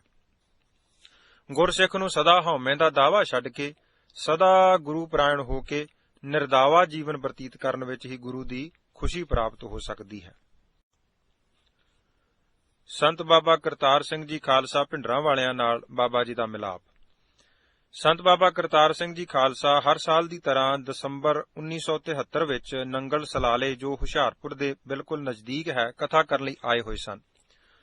ਸੰਤ ਕਰਤਾਰ ਸਿੰਘ ਜੀ ਹੋਰਾਂ ਨੇ ਪਹਿਲਾਂ ਵੀ ਬਾਬਾ ਜੀ ਦੀ ਸੋਚ ਸੁਣੀ ਹੋਈ ਸੀ ਕਿ ਬਾਬਾ ਜੀ ਸਤਿਗੁਰੂ ਸਾਹਿਬ ਸ੍ਰੀ ਗੁਰੂ ਗੋਬਿੰਦ ਸਿੰਘ ਜੀ ਦੀ ਚਲਾਈ ਹੋਈ ਮਰਜ਼ਾਦਾ ਅਨੁਸਾਰ ਜੀਵਨ ਬਤੀਤ ਕਰਦੇ ਹਨ, ਸੰਗਤਾਂ ਨੂੰ ਅੰਮ੍ਰਿਤ ਛਕਾ ਕੇ ਨਿਰੋਲ ਗੁਰੂ ਦੇ ਚਰਨਾਂ ਨਾਲ ਜੋੜਦੇ ਹਨ। ਕਿਸੇ ਕਿਸਮ ਦਾ ਭੋਰਾ ਜਿੰਨਾ ਵੀ ਆਪਣੀ ਪੂਜਾ ਪ੍ਰਤਿਸ਼ਠਾ ਕਰਵਾਉਣ ਦਾ ਉਹਨਾਂ ਨੂੰ ਲਾਲਸਾ ਨਹੀਂ। ਸੋ ਸੰਤ ਕਰਤਾਰ ਸਿੰਘ ਜੀ ਚਾਹੁੰਦੇ ਸਨ ਕਿ ਕੋਈ ਸਮਾਂ ਬਣੇ ਤਾਂ ਜੋ ਬਾਬਾ ਜੀ ਦੇ ਦਰਸ਼ਨ ਹੋ ਸਕਣ। ਇਧਰ ਬਾਬਾ ਜੀ ਦੇ ਮਨ ਵਿੱਚ ਵੀ ਖਾਲਸਾ ਜੀ ਦੇ ਗੁਰਸਿੱਖੀ ਪ੍ਰਚਾਰ ਅਤੇ ਨਿਰੋਲ ਗੁਰਮਤਿ ਦੇ ਧਾਰਨੀ ਹੋਣ ਕਰਕੇ ਪੂਰਾ ਸਤਿਕਾਰ ਬਣਿਆ ਹੋਇਆ ਸੀ। ਬਾਬਾ ਜੀ ਨੇ ਪੰਜਾਂ ਸਿੰਘਾਂ ਹੱਥ ਬੇਨਤੀ ਭੇਜੀ ਕਿ ਆਪ ਜੀ ਗੁਰਦੁਆਰਾ ਸਾਹਿਬ ਆ ਕੇ ਸਾਨੂੰ ਦਰਸ਼ਨ ਦਿਓ, ਰਾਤ ਸਾਡੇ ਪਾਸ ਟਿਕ ਕੇ ਸੰਗਤਾਂ ਨੂੰ ਕਥਾ ਰਾਹੀਂ ਗੁਰੂ ਉਪਦੇਸ਼ ਦ੍ਰਿੜ ਕਰਵਾਓ। ਬੇਨਤੀ ਪੱਤਰ ਲੈ ਕੇ ਜਿਉਂ ਹੀ ਸਿੰਘ ਸੰਤ ਬਾਬਾ ਕਰਤਾਰ ਸਿੰਘ ਜੀ ਖਾਲਸਾ ਪਾਸ ਪੁੱਜੇ, ਉਹਨਾਂ ਨੇ ਪੱਤਰ ਲੈ ਕੇ ਮਸਤਕ ਨੂੰ ਲਾਇਆ ਤੇ ਸਿੰਘਾਂ ਨੂੰ ਕਿਹਾ ਕਿ ਸਾਡਾ ਤਾਂ ਪਹਿਲਾਂ ਹੀ ਉਸ ਅਸਥਾਨ ਤੇ ਮਹਾਂਪੁਰਖਾਂ ਦੇ ਦਰਸ਼ਨ ਕਰਨ ਦਾ ਮਨ ਬਣਿਆ ਹੋਇਆ ਹੈ। ਵਾਪਸੀ ਸੁਨੇਹਾ ਭੇਜ ਦਿੱਤਾ ਕਿ ਅਸੀਂ ਅੱਜ ਹੀ ਜਥੇ ਸਮੇਤ ਸ਼ਾਮ ਦੀ ਕਥਾ ਇੱਥੇ ਨੰਗਲ ਸਲਾਲੇ ਕਰਕੇ ਰਾਤ ਗੁਰਦੁਆਰਾ ਰਾਮਪੁਰ ਖੇੜਾ ਵਿਖੇ ਠਹਿਰਾਂਗੇ ਅਤੇ ਸਵੇਰੇ ਕਥਾ ਕਰਕੇ ਵਿਦਾਇਗੀ ਲਵਾਂਗੇ। ਬੜੇ ਚਾਅ ਤੇ ਖੁਸ਼ੀ ਨਾਲ ਸਾਰੇ ਸਿੰਘ ਵਾਪਸ ਬਾਬਾ ਜੀ ਪਾਸ ਰਾਮਪੁਰ ਖੇੜੇ ਪੁੱਜੇ ਤੇ ਖਾਲਸਾ ਜੀ ਦੇ ਆਉਣ ਬਾਰੇ ਆਪ ਜੀ ਨੂੰ ਜਾਣੂ ਕਰਵਾਇਆ। ਬਾਬਾ ਜੀ ਨੇ ਵੀ ਬੜੇ ਚਾਅ ਨਾਲ ਸੰਗਤਾਂ ਵਾਸਤੇ ਅਤੇ ਮਹਾਂਪੁਰਖਾਂ ਵਾਸਤੇ ਲੰਗਰ ਅਤੇ ਰਿਹਾਇਸ਼ ਦਾ ਪ੍ਰਬੰਧ ਕੀਤਾ। ਰਾਤ ਨੂੰ 8 ਵਜੇ ਸੰਤ ਬਾਬਾ ਕਰਤਾਰ ਸਿੰਘ ਜੀ ਜਥੇ ਸਮੇਤ ਗੁਰਦੁਆਰਾ ਸਾਹਿਬ ਪੁੱਜ ਗਏ। ਲੰਗਰ ਛਕਣ ਉਪਰੰਤ ਗੁਰਮਤਿ ਵਿਚਾਰਾਂ ਸਾਂਝੀਆਂ ਹੋਈਆਂ। ਮਿਲਾਪ ਅਤੇ ਬਚਨ ਬਲਾਸ ਇਸ ਪ੍ਰਕਾਰ ਹੋਏ ਜਿਵੇਂ ਕਿ ਬਹੁਤ ਹੀ ਲੰਬੇ ਸਮੇਂ ਤੋਂ ਇੱਕ ਦੂਜੇ ਦੇ ਨਿਕਟਵਰਤੀ ਹੁੰਦੇ ਹਨ। ਸੰਸਾਰ ਵਿੱਚ ਸਭ ਤੋਂ ਵੱਡੀ ਸਾਂਝ ਖਿਆਲਾਂ ਦੀ ਹੁੰਦੀ ਹੈ। ਉਸ ਤੋਂ ਇਲਾਵਾ ਜਿਵੇਂ ਤੁਲਸੀਦਾਸ ਜੀ ਨੇ ਲਿਖਿਆ ਹੈ ਕਿ ਆਸ਼ਾ, ਇਸ਼ਟ, ਉਪਾਸ਼ਨਾ, ਖਾਨ ਪਾਨ ਪਹਿਰਾਨ, ਤੁਲਸੀ ਜਿਨ ਕੇ ਖਟ ਮਿਲੇ ਸੋਈ ਮਿਲਿਆ ਜਾਣ। ਹੁਣ ਇੱਥੇ ਤਾਂ ਸਭ ਕੁਝ ਦੀ ਹੀ ਸਾਂਝ ਨਿਕਲੇ ਆਈ। ਜਿਵੇਂ ਭਾਈ ਗੁਰਦਾਸ ਜੀ ਨੇ ਫਰਮਾਇਆ ਹੈ ਕਿ ਕੁਰਬਾਨੀ ਤਿਨਾਂ ਗੁਰਸਿੱਖਾਂ ਮਨ ਮੇਲੀ ਕਰ ਮੇਲ ਕਰਨ ਦੇ। ਐਸਾ ਮੇਲ ਹੋਇਆ ਕਿ ਸੰਤ ਬਾਬਾ ਕਰਤਾਰ ਸਿੰਘ ਜੀ ਖਾਲਸਾ ਨੇ ਆਪਣੇ ਅੰਦਰ ਜੋ ਵਿਚਾਰ ਸਨ ਉਹਨਾਂ ਦਾ ਪ੍ਰਗਟਾਵਾ ਸਾਰੀ ਸੰਗਤ ਵਿੱਚ ਕਰ ਦਿੱਤਾ ਤੇ ਬਚਨ ਕੀਤਾ ਕਿ ਆਪਣੇ ਪੈਰਾਂ ਦੀ ਪੂਜਾ ਕਰਵਾਉਣ ਵਾਲੇ ਸੰਤ ਤਾਂ ਬਹੁਤ ਮਿਲੇ, ਪਰ ਗੁਰੂ ਕੇ ਚਰਨਾਂ ਨਾਲ ਜੋੜਨ ਵਾਲੇ ਸੰਤ ਅੱਜ ਹੀ ਮਿਲੇ ਹਨ। ਹੁਣ ਨਿਰਾਸ਼ਤਾ ਨਹੀਂ ਰਹੀ। ਮਨ ਬਹੁਤ ਪ੍ਰਸੰਨ ਹੈ ਕਿ ਕਲਯੁਗ ਵਿੱਚ ਵੀ ਬੀਜ ਨਾਸ ਨਹੀਂ। ਸਾਡੇ ਬੜੇ ਪੂਰਨ ਭਾਗ ਹਨ ਜੋ ਪੂਰਨ ਸੰਤਾਂ ਦੇ ਦਰਸ਼ਨ ਸਤਿਗੁਰੂ ਜੀ ਨੇ ਆਪ ਮਿਹਰ ਕਰਕੇ ਸਾਨੂੰ ਕਰਵਾਏ ਹਨ। ਰਾਤ ਕਾਫੀ ਬਤੀਤ ਹੋ ਚੁੱਕੀ ਸੀ। ਆਰਾਮ ਕਰਨ ਵਾਸਤੇ ਫਤਿਹ ਬੁਲਾਈ ਗਈ। ਅਗਲੇ ਦਿਨ ਤੜਕੇ ਸਾਰੇ ਸਿੰਘ ਉੱਠੇ। ਸ਼ੌਚ ਇਸ਼ਨਾਨ ਨਿਤਨੇਮ ਕਰਕੇ ਸਤਿਗੁਰੂ ਜੀ ਦੀ ਹਜ਼ੂਰੀ ਵਿੱਚ ਸਾਰੀ ਸੰਗਤ ਨੇ ਸੱਜ ਕੇ ਅੱਧਾ ਘੰਟਾ ਨਾਮ ਸਿਮਰਨ ਦਾ ਅਭਿਆਸ ਕੀਤਾ। ਦਮਦਮੀ ਟਕਸਾਲ ਜਥੇ ਦੇ ਸਿੰਘਾਂ ਨੇ ਆਸਾ ਜੀ ਦੀ ਵਾਰ ਦਾ ਕੀਰਤਨ ਕੀਤਾ। ਉਪਰੰਤ ਖਾਲਸਾ ਜੀ ਨੇ ਸਵੇਰੇ ਜੋ ਮੁੱਖ ਵਾਕ ਆਇਆ ਸੀ ਉਸ ਦੀ ਗੁਰੂ ਆਸ਼ੇ ਅਨੁਸਾਰ ਕਥਾ ਸੰਗਤਾਂ ਨੂੰ ਸਰਵਣ ਕਰਾਈ। ਕਥਾ ਦਾ ਬਾਬਾ ਜੀ ਤੇ ਸਾਰੀ ਸੰਗਤ ਨੇ ਬਹੁਤ ਆਨੰਦ ਮਾਣਿਆ। ਕਥਾ ਤੋਂ ਉਪਰੰਤ ਬਾਬਾ ਜੀ ਨੇ ਸਰਬ ਸੰਗਤ ਵਿੱਚ ਬੇਨਤੀ ਕੀਤੀ ਕਿ ਅਸੀਂ ਦੀਵਾਨਾਂ ਵਿੱਚ ਕਥਾ ਸੁਣਨ ਘੱਟ ਹੀ ਜਾਂਦੇ ਸਾਂ, ਕਿਉਂਕਿ ਉੱਥੇ ਹੋਰ ਹੀ ਕਥਾ ਕਹਾਣੀਆਂ ਕਥਾਵਾਚਕ ਸੁਣਾਉਂਦੇ ਰਹਿੰਦੇ ਸਨ। ਜਿਹੋ ਜਿਹਾ ਮਾਹੌਲ ਵੇਖਿਆ ਉਸ ਮੁਤਾਬਕ ਕਥਾ ਸੁਣਾ ਦਿੱਤੀ, ਪਰ ਨਿਰੋਲ ਗੁਰੂ ਆਸ਼ੇ ਅਨੁਸਾਰ ਗੁਰੂ ਦੀ ਸਿੱਖਿਆ ਦੱਸਣ ਵਾਲਾ ਸਾਨੂੰ ਕੋਈ ਨਹੀਂ ਮਿਲਿਆ। ਮਨ ਵਿੱਚ ਜੋ ਨਿਰਾਸ਼ਤਾ ਬਣੀ ਹੋਈ ਸੀ ਉਹ ਸਤਿਗੁਰੂ ਜੀ ਨੇ ਖਾਲਸਾ ਜੀ ਰਾਹੀਂ ਪੂਰੀ ਕਰ ਦਿੱਤੀ ਹੈ। ਸਾਡਾ ਇਹ ਮਿਲਾਪ ਸਤਿਗੁਰਾਂ ਨੇ ਅੰਦਰੂਨੀ ਕਰਵਾਇਆ ਹੈ। ਸਤਿਗੁਰੂ ਜੀ ਦੇ ਚਰਨਾਂ ਵਿੱਚ ਬੇਨਤੀ ਕਰਦੇ ਹਾਂ ਕਿ ਇਹ ਮਿਲਾਪ ਸਦੀਵ ਕਾਲ ਕਾਇਮ ਰਹੇ ਅਤੇ ਤੋੜ ਨਿਭੇ। ਧੰਨਵਾਦ ਕਰਨ ਉਪਰੰਤ ਬਾਬਾ ਜੀ ਨੇ ਖਾਲਸਾ ਜੀ ਨੂੰ ਸਰੋਪਾ ਦਿੱਤਾ। ਬੜੇ ਪਿਆਰ ਦਾ ਵਾਤਾਵਰਣ ਸੀ। ਸਰੋਪਾ ਲੈਣ ਉਪਰੰਤ ਸੰਤ ਕਰਤਾਰ ਸਿੰਘ ਖਾਲਸਾ ਜੀ ਨੇ ਸੰਗਤਾਂ ਨੂੰ ਬੇਨਤੀ ਕੀਤੀ ਕਿ ਸਾਨੂੰ ਇਸ ਅਸਥਾਨ ਤੇ ਆ ਕੇ ਕੋਈ ਓਪਰਾਪਣ ਨਹੀਂ ਮਹਿਸੂਸ ਹੋਇਆ। ਸਾਨੂੰ ਇੰਝ ਅਨੁਭਵ ਹੁੰਦਾ ਹੈ ਕਿ ਰਾਮਪੁਰ ਖੇੜੇ ਅਤੇ ਗੁਰਦੁਆਰਾ ਗੁਰਦਰਸ਼ਨ ਪ੍ਰਕਾਸ਼ ਮਹਿਤੇ ਵਿੱਚ ਰਤਾ ਜਿੰਨਾ ਵੀ ਫਰਕ ਨਹੀਂ, ਕੇਵਲ ਨਾਉ ਹੀ ਵੱਖਰੇ ਵੱਖਰੇ ਹਨ। ਅੰਦਰੂਨੀ ਪਿਆਰ ਦੀ ਸਾਂਝ ਨਾਲ ਦੋਵੇਂ ਜੁੜੇ ਪਏ ਹਨ। ਸਤਿਗੁਰੂ ਜੀ ਦੇ ਚਰਨਾਂ ਵਿੱਚ ਸਾਡੀ ਅਰਦਾਸ ਹੈ ਕਿ ਇਹ ਪਿਆਰ, ਇਹ ਸਾਂਝ ਸਦੀਵ ਕਾਲ ਤੋੜ ਨਿਵੇ। ਇਸ ਪ੍ਰਕਾਰ ਅੰਦਰੂਨੀ ਪਿਆਰ ਦਾ ਪ੍ਰਗਟਾਵਾ ਕਰਕੇ ਖਾਲਸਾ ਜੀ ਨੇ ਸਰਬ ਸੰਗਤ ਨੂੰ ਬੇਨਤੀ ਕੀਤੀ ਕਿ ਭਾਈ ਅਸੀਂ ਹੁਣ ਸਤਿਗੁਰੂ ਜੀ ਅਤੇ ਸੰਗਤ ਪਾਸੋਂ ਵਿਦਾ ਲੈਣੀ ਹੈ। ਸਾਰੀ ਸੰਗਤ ਸਤਿਗੁਰਾਂ ਦੇ ਹਜੂਰ ਹੀ ਜੁੜੀ ਰਹੇ, ਕੋਈ ਵੀ ਉੱਠਣ ਦੀ ਖੇਚਲ ਨਾ ਕਰੇ, ਕਿਉਂਕਿ ਗੁਰੂ ਕੀ ਹਜੂਰੀ ਛੱਡ ਕੇ ਕਿਸੇ ਪ੍ਰਾਣੀ ਨੂੰ, ਭਾਵੇਂ ਉਹ ਕਿੱਡਾ ਵੀ ਵੱਡਾ ਹੋਵੇ, ਤੋਰਨ ਜਾਣ ਨਾਲ ਸਤਿਗੁਰਾਂ ਦੀ ਬੇਅਦਬੀ ਹੁੰਦੀ ਹੈ। ਸੋ ਸਰਬ ਸੰਗਤਾਂ ਨੂੰ ਖਾਲਸਾ ਜੀ ਨੇ ਵਾਹਿਗੁਰੂ ਜੀ ਕਾ ਖਾਲਸਾ ਵਾਹਿਗੁਰੂ ਜੀ ਕੀ ਫਤਿਹ ਬੁਲਾਈ ਅਤੇ ਆਪ ਜੀ ਨੰਗਲ ਸਲਾਲੇ ਕਥਾ ਦੀ ਹਾਜ਼ਰੀ ਭਰਨ ਵਾਸਤੇ ਚਲੇ ਗਏ। ਖਾਲਸਾ ਜੀ ਜਾ ਚੁੱਕੇ ਸਨ। ਦੁਪਹਿਰ ਨੂੰ ਹੀ ਬਾਬਾ ਜੀ ਨੇ ਸੰਗਤ ਨੂੰ ਬੇਨਤੀ ਕੀਤੀ ਕਿ ਸੰਤ ਕਰਤਾਰ ਸਿੰਘ ਹੁਰੀ ਮੁੜ-ਮੁੜ ਯਾਦ ਆਉਂਦੇ ਨੇ। ਅੱਜ ਸ਼ਾਮ ਨੂੰ ਹੀ ਗੁਰੂ ਦੀਆਂ ਕਥਾ ਕਹਾਣੀਆਂ ਸੁਣਨ ਵਾਸਤੇ ਆਪਾਂ ਵੀ ਸਲਾਲੇ ਪਿੰਡ ਪੁੱਜਣਾ ਹੈ। ਜਿੰਨੇ ਦਿਨ ਖਾਲਸਾ ਜੀ ਕਥਾ ਕਰਨਗੇ ਉਨੇ ਦਿਨ ਉੱਥੇ ਹੀ ਠਹਿਰਨਾ ਹੈ। ਸ਼ਾਮ ਨੂੰ ਬਾਬਾ ਜੀ ਸੰਗਤਾਂ ਸਮੇਤ ਖਾਲਸਾ ਜੀ ਪਾਸ ਪੁੱਜ ਗਏ। ਖਾਲਸਾ ਜੀ ਨੇ ਬਹੁਤ ਹੀ ਖੁਸ਼ੀ ਪ੍ਰਗਟਾਈ। ਬਾਬਾ ਜੀ ਸਾਰੇ ਦਿਨ ਸਵੇਰੇ ਸ਼ਾਮ ਕਥਾ ਕੀਰਤਨ ਵਿੱਚ ਹਾਜ਼ਰੀ ਭਰਦੇ ਅਤੇ ਵਿਹਲਾ ਸਮਾਂ ਖਾਲਸਾ ਜੀ ਨਾਲ ਗੁਰਮਤਿ ਵਿਚਾਰਾਂ ਸਾਂਝੀਆਂ ਕਰਦੇ। ਇਸ ਮਿਲਾਪ ਤੋਂ ਪਿੱਛੋਂ ਹਰ ਸਾਲ 8 ਦਿਨਾਂ ਨਾਮ ਅਭਿਆਸ ਕਮਾਈ ਸਮਾਗਮ ਵਿੱਚ ਸੰਤ ਬਾਬਾ ਕਰਤਾਰ ਸਿੰਘ ਜੀ ਖਾਲਸਾ ਆਪਣੇ ਸਮੁੱਚੇ ਜਥੇ ਸਮੇਤ ਪੂਰੇ ਦਿਨ ਹਾਜ਼ਰੀ ਭਰਦੇ ਰਹੇ। ਪਾਠ ਕਰਵਾਉਣ ਨਾਲੋਂ ਆਪ ਪਾਠ ਕਰਨ ਦਾ ਅਧਿਕ ਫਲ ਹੈ। ਸੰਤ ਬਾਬਾ ਕਰਤਾਰ ਸਿੰਘ ਜੀ ਖਾਲਸਾ ਨਾਮ ਅਭਿਆਸ ਕਮਾਈ ਸਮਾਗਮ ਵਿੱਚ ਸਾਰੇ ਜਥੇ ਸਮੇਤ ਸਾਰੇ ਦਿਨ ਹਾਜ਼ਰੀ ਭਰਦੇ ਤੇ ਗੁਰਬਾਣੀ ਦੀ ਕਥਾ ਸੰਗਤਾਂ ਨੂੰ ਸੁਣਾ ਕੇ ਗੁਰੂ ਚਰਨਾਂ ਨਾਲ ਜੋੜਦੇ। ਆਪ ਜੀ ਦੇ ਨਾਲ ਜਥੇ ਦੇ ਸਿੰਘਾਂ ਤੋਂ ਇਲਾਵਾ ਹੋਰ ਵੀ ਪ੍ਰੇਮੀ ਰੂਹਾਂ ਕਥਾ ਕੀਰਤਨ ਤੇ ਨਾਮ ਸਿਮਰਨ ਦੇ ਲਾਹੇ ਪ੍ਰਾਪਤ ਕਰਨ ਲਈ ਉਚੇਚੇ ਤੌਰ ਤੇ ਪੁੱਜਦੀਆਂ ਅਤੇ 8 ਦਿਨ ਗੁਰੂ ਚਰਨਾਂ ਨਾਲ ਆਪਣੀ ਆਤਮਾ ਨੂੰ ਸੁਰ ਕਰਨ ਦੇ ਆਹਰ ਵਿੱਚ ਜੁਟੀਆਂ ਰਹਿੰਦੀਆਂ। ਇਨ੍ਹਾਂ ਹੀ ਗੁਰੂ ਪ੍ਰੇਮੀ ਆਤਮਾਵਾਂ ਵਿੱਚੋਂ ਇੱਕ ਮਾਤਾ ਗੁਰਦੀਪ ਕੌਰ ਜੀ ਪਿੰਡ ਸਿਰਹਾਲੀ ਜੋ ਜ਼ਿਲ੍ਹਾ ਅੰਮ੍ਰਿਤਸਰ ਵਿੱਚ ਹੈ, ਉਹ ਉੱਥੋਂ ਸਨ ਜੋ ਗੁਰੂ ਚਰਨਾਂ ਦੇ ਅਤੀ ਪ੍ਰੇਮੀ ਤੇ ਪ੍ਰਭੂ ਮਿਲਾਪ ਦੀ ਤੜਫ ਵਾਲੇ ਸਨ। ਮਾਇਕ ਤੌਰ ਤੇ ਵੀ ਗੁਰੂ ਪਾਤਸ਼ਾਹ ਜੀ ਨੇ ਕਾਫੀ ਖੁੱਲ੍ਹ ਖੇਡ ਬਖਸ਼ੀ ਹੋਈ ਸੀ। ਸਾਰੇ ਜਥੇ ਦੇ ਸਿੰਘਾਂ ਦੇ ਵਸਤਰਾਂ ਦੀ ਤੇ ਹੋਰ ਸਮੱਗਰੀ ਆਦਿ ਨਾਲ ਬੜੇ ਉਤਸ਼ਾਹ ਸਹਿਤ ਸੇਵਾ ਕਰਿਆ ਕਰਦੇ ਸਨ। ਇਹ ਪ੍ਰੇਮੀ ਮਾਤਾ ਜੀ ਵੀ 8 ਦਿਨਾਂ ਨਾਮ ਅਭਿਆਸ ਕਮਾਈ ਸਮਾਗਮ ਦਾ ਆਨੰਦ ਮਾਣਨ ਵਾਸਤੇ ਸ੍ਰੀਮਾਨ ਸੰਤ ਬਾਬਾ ਕਰਤਾਰ ਸਿੰਘ ਜੀ ਖਾਲਸਾ ਭਿੰਡਰਾਂ ਵਾਲਿਆਂ ਦੀ ਪ੍ਰੇਰਣਾ ਸਦਕਾ ਗੁਰਦੁਆਰਾ ਰਾਮਪੁਰ ਖੇੜਾ ਵਿਖੇ ਪੁੱਜੇ। ਸਾਰਾ ਸਮਾਗਮ ਨਾਮ ਸਿਮਰਨ ਕਥਾ ਕੀਰਤਨ ਦਾ ਆਨੰਦ ਮਾਣਿਆ। ਸਮਾਪਤੀ ਤੋਂ 1 ਦਿਨ ਪਹਿਲਾਂ ਉਸ ਸਿਰਹਾਲੀ ਵਾਲੀ ਮਾਤਾ ਨੇ ਬਾਬਾ ਜੀ ਪਾਸੋਂ ਮੰਗ ਕੇ ਉਚੇਚਾ ਸਮਾਂ ਲਿਆ ਤੇ ਬਾਬਾ ਜੀ ਨੂੰ ਬੇਨਤੀ ਕੀਤੀ ਕਿ ਬਾਬਾ ਜੀ, ਮੈਂ ਸੰਤ ਬਾਬਾ ਕਰਤਾਰ ਸਿੰਘ ਜੀ ਤੋਂ ਪਹਿਲਾਂ ਵੱਡੇ ਮਹਾਂਪੁਰਖ ਸੰਤ ਬਾਬਾ ਗੁਰਬਚਨ ਸਿੰਘ ਜੀ ਦੀ ਵੀ ਕਾਫੀ ਸੰਗਤ ਕੀਤੀ ਹੈ।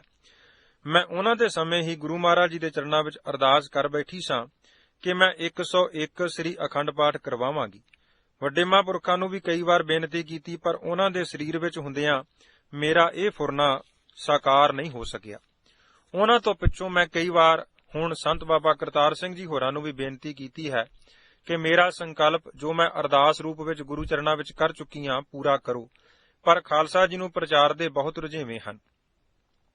ਜੇ ਮੈਂ ਉਹਨਾਂ ਨੂੰ ਬਹੁਤਾ ਆਖਦੀ ਹਾਂ ਤਾਂ ਉਹ ਕਹਿੰਦੇ ਹਨ ਕਿ ਮਾਤਾ ਇੱਕ ਬਹੁਤ ਵੱਡਾ ਕੰਮ ਹੈ, ਕਿਤੇ ਮਹੀਨਾ ਭਰ ਪੜਾ ਕਰੀਏ ਤਦ ਇਹ ਕਾਰਜ ਹੋ ਸਕਦਾ ਹੈ।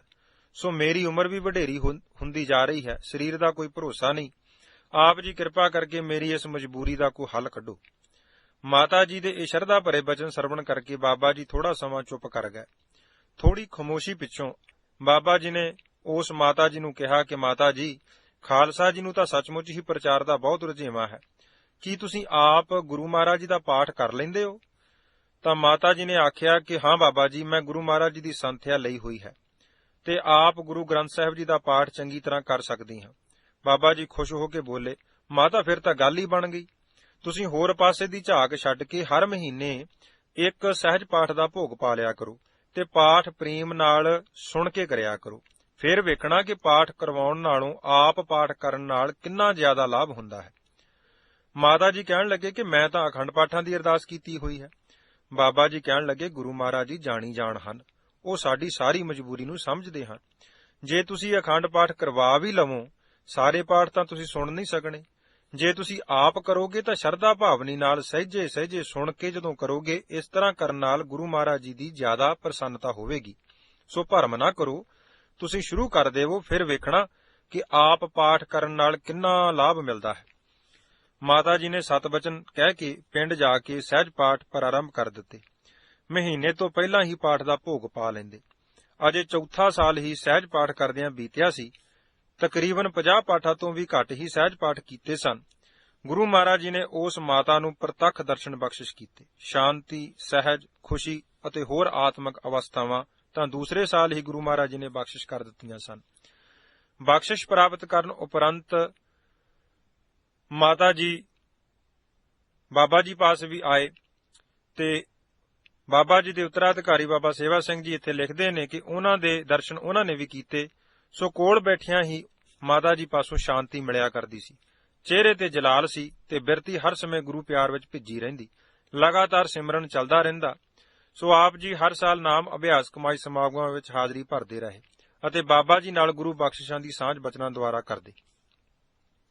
ਇਸ ਪ੍ਰੇਮ ਭਿੱਜੀ ਅਵਸਥਾ ਵਿੱਚ ਮਾਤਾ ਨੇ 4 ਸਾਲ ਬਾਅਦ ਬਾਬਾ ਜੀ ਨਾਲ ਗੱਲ ਕੀਤੀ ਕਿ ਬਾਬਾ ਜੀ, ਆਪ ਜੀ ਨੇ ਜੋ ਮੈਨੂੰ ਕਿਰਪਾ ਕਰਕੇ ਗੁਰੂ ਚਰਨਾਂ ਨਾਲ ਜੁੜਨ ਦਾ ਮਾਰਗ ਦੱਸਿਆ ਹੈ, ਉਸ ਮਾਰਗ ਤੇ ਚੱਲ ਕੇ ਮੈਂ ਜੀਵਨ ਵਿੱਚ ਜੋ ਚਾਹੁੰਦੀ ਸਾਂ ਸੋ ਕੁਝ ਹੀ ਪ੍ਰਾਪਤ ਕਰ ਲਿਆ ਹੈ। ਹੁਣ ਕਿਸੇ ਪ੍ਰਕਾਰ ਦੀ ਕੋਈ ਲਾਲਸਾ ਬਾਕੀ ਨਹੀਂ ਰਹਿੰਦੀ। ਪਰ ਹੁਣ ਮੇਰੀ ਇੱਕ ਮਜਬੂਰੀ ਹੈ। ਇੱਕ ਤਾਂ ਵਡੇਰੀ ਉਮਰ ਕਾਰਨ, ਦੂਸਰੇ ਹੁਣ ਨਾਮ ਸਿਮਰਨ ਨਿਰੰਤਰ ਗੁਰੂ ਮਿਹਰ ਨਾਲ ਜਾਰੀ ਹੋ ਗਿਆ ਹੈ।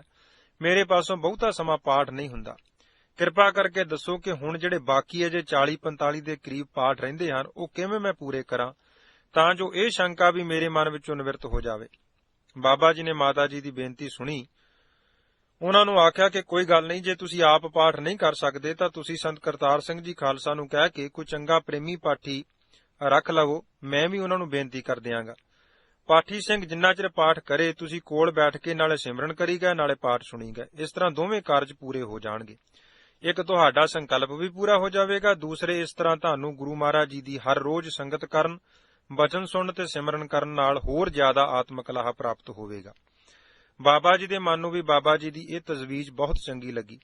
ਮਾਤਾ ਜੀ ਆ ਮੁਹਾਰੇ ਕਹਿਣ ਲੱਗੀ, ਬਾਬਾ ਜੀ, ਤੁਸੀਂ ਤਾਂ ਮੇਰੇ ਅੰਦਰ ਦੀ ਗੱਲ ਜਾਣ ਲਈ ਹੈ। ਹੁਣ ਮੈਨੂੰ ਗੁਰਬਾਣੀ ਪੜ੍ਹਨ ਨਾਲੋਂ ਗੁਰਬਾਣੀ ਸੁਣ ਕੇ ਜ਼ਿਆਦਾ ਆਨੰਦ ਆਉਂਦਾ ਹੈ। ਗੁਰਬਾਣੀ ਸੁਣਨ ਨਾਲ ਜੇ ਸਿਮਰਨ ਵਿੱਚ ਕੁਝ ਢਿੱਲ ਵੀ ਹੋਵੇ ਤਾਂ ਉਹ ਦੂਰ ਹੋ ਜਾਂਦੀ ਹੈ ਤੇ ਨਾਮ ਦੀ ਰੌਂ ਦੂਣ ਸਵਾਈ ਚੱਲ ਪੈਂਦੀ ਹੈ। ਬਾਬਾ ਜੀ ਕਹਿਣ ਲੱਗੇ, ਬਾਣੀ ਪੜ੍ਹਨ ਤੇ ਪ੍ਰੇਮ ਨਾਲ ਬਾਣੀ ਸੁਣਨ ਵਿੱਚ ਕੋਈ ਫਰਕ ਨਹੀਂ, ਗੱਲ ਸਾਰੀ ਧਿਆਨ ਦੀ ਹੈ। ਜੇ ਬਾਣੀ ਧਿਆਨ ਨਾਲ ਸੁਣੀ ਜਾਵੇ ਤਾਂ ਗੁਰੂ ਪਾਤਸ਼ਾਹ ਜੀ ਤਾਂ ਹਰ ਰੋਜ਼ ਆਪਾਂ ਨੂੰ ਸੁਣਿਆ ਦੀਆਂ 4 ਪੌੜੀਆਂ ਵਿੱਚ ਸੁਣਨ ਦਾ ਕਿੰਨਾ ਮਹਾਤਮ ਦੱਸਦੇ ਹਨ। ਗੁਰੂ ਪਾਤਸ਼ਾਹ ਤਾਂ ਹਰ ਪੌੜੀ ਦੇ ਅਖੀਰ ਵਿੱਚ ਇਸ ਗੱਲ ਦੀ ਪ੍ਰੋੜਤਾ ਮੁੜ-ਮੁੜ ਕੇ ਕਰਦੇ ਹਨ ਕਿ ਜੋ ਬਾਣੀ ਪ੍ਰੇਮ ਨਾਲ ਸੁਣਦਾ ਹੈ ਉਸ ਦੇ ਸਾਰੇ ਦੁੱਖਾਂ ਤੇ ਪਾਪਾਂ ਦਾ ਨਾਸ ਹੋ ਜਾਂਦਾ ਹੈ।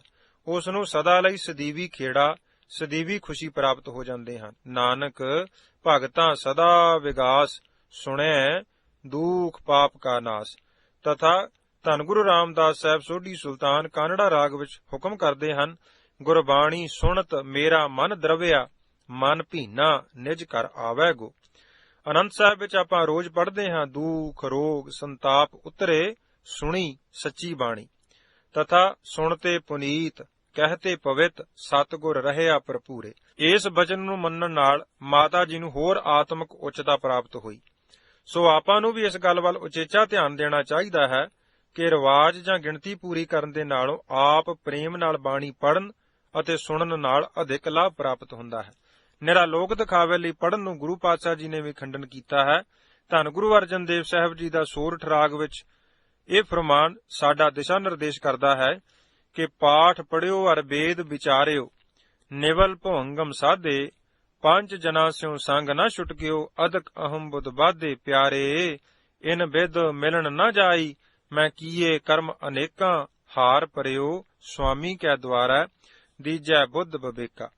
ਤਥਾ ਭਗਤ ਕਬੀਰ ਜੀ ਦਾ ਇਹ ਫਰਮਾਨ ਸਾਡੇ ਲਈ ਇਹ ਚਾਨਣ ਮੁਨਾਰੇ ਦਾ ਕੰਮ ਦਿੰਦਾ ਹੈ ਕਿ ਕਿਆ ਪੜੀਏ ਕਿਆ ਗੁਨੀਐ, ਕਿਆ ਵੇਦ ਪੁਰਾਨਾ ਸੁਣੀਐ, ਪੜੇ ਸੁਨੇ ਕਿਆ ਹੋਈ, ਜੋ ਸਹਿਜ ਨਾ ਮਿਲੇ ਉਹ ਸੋਈ। ਗੁਰੂ ਨਾਨਕ ਪਾਤਸ਼ਾਹ ਜੀ ਤਾਂ ਆਸਾ ਦੀ ਵਾਰ ਵਿੱਚ ਨਿਰੀ ਪੜੰਤ ਦਾ ਖੰਡਨ ਕਰਦੇ ਹਨ।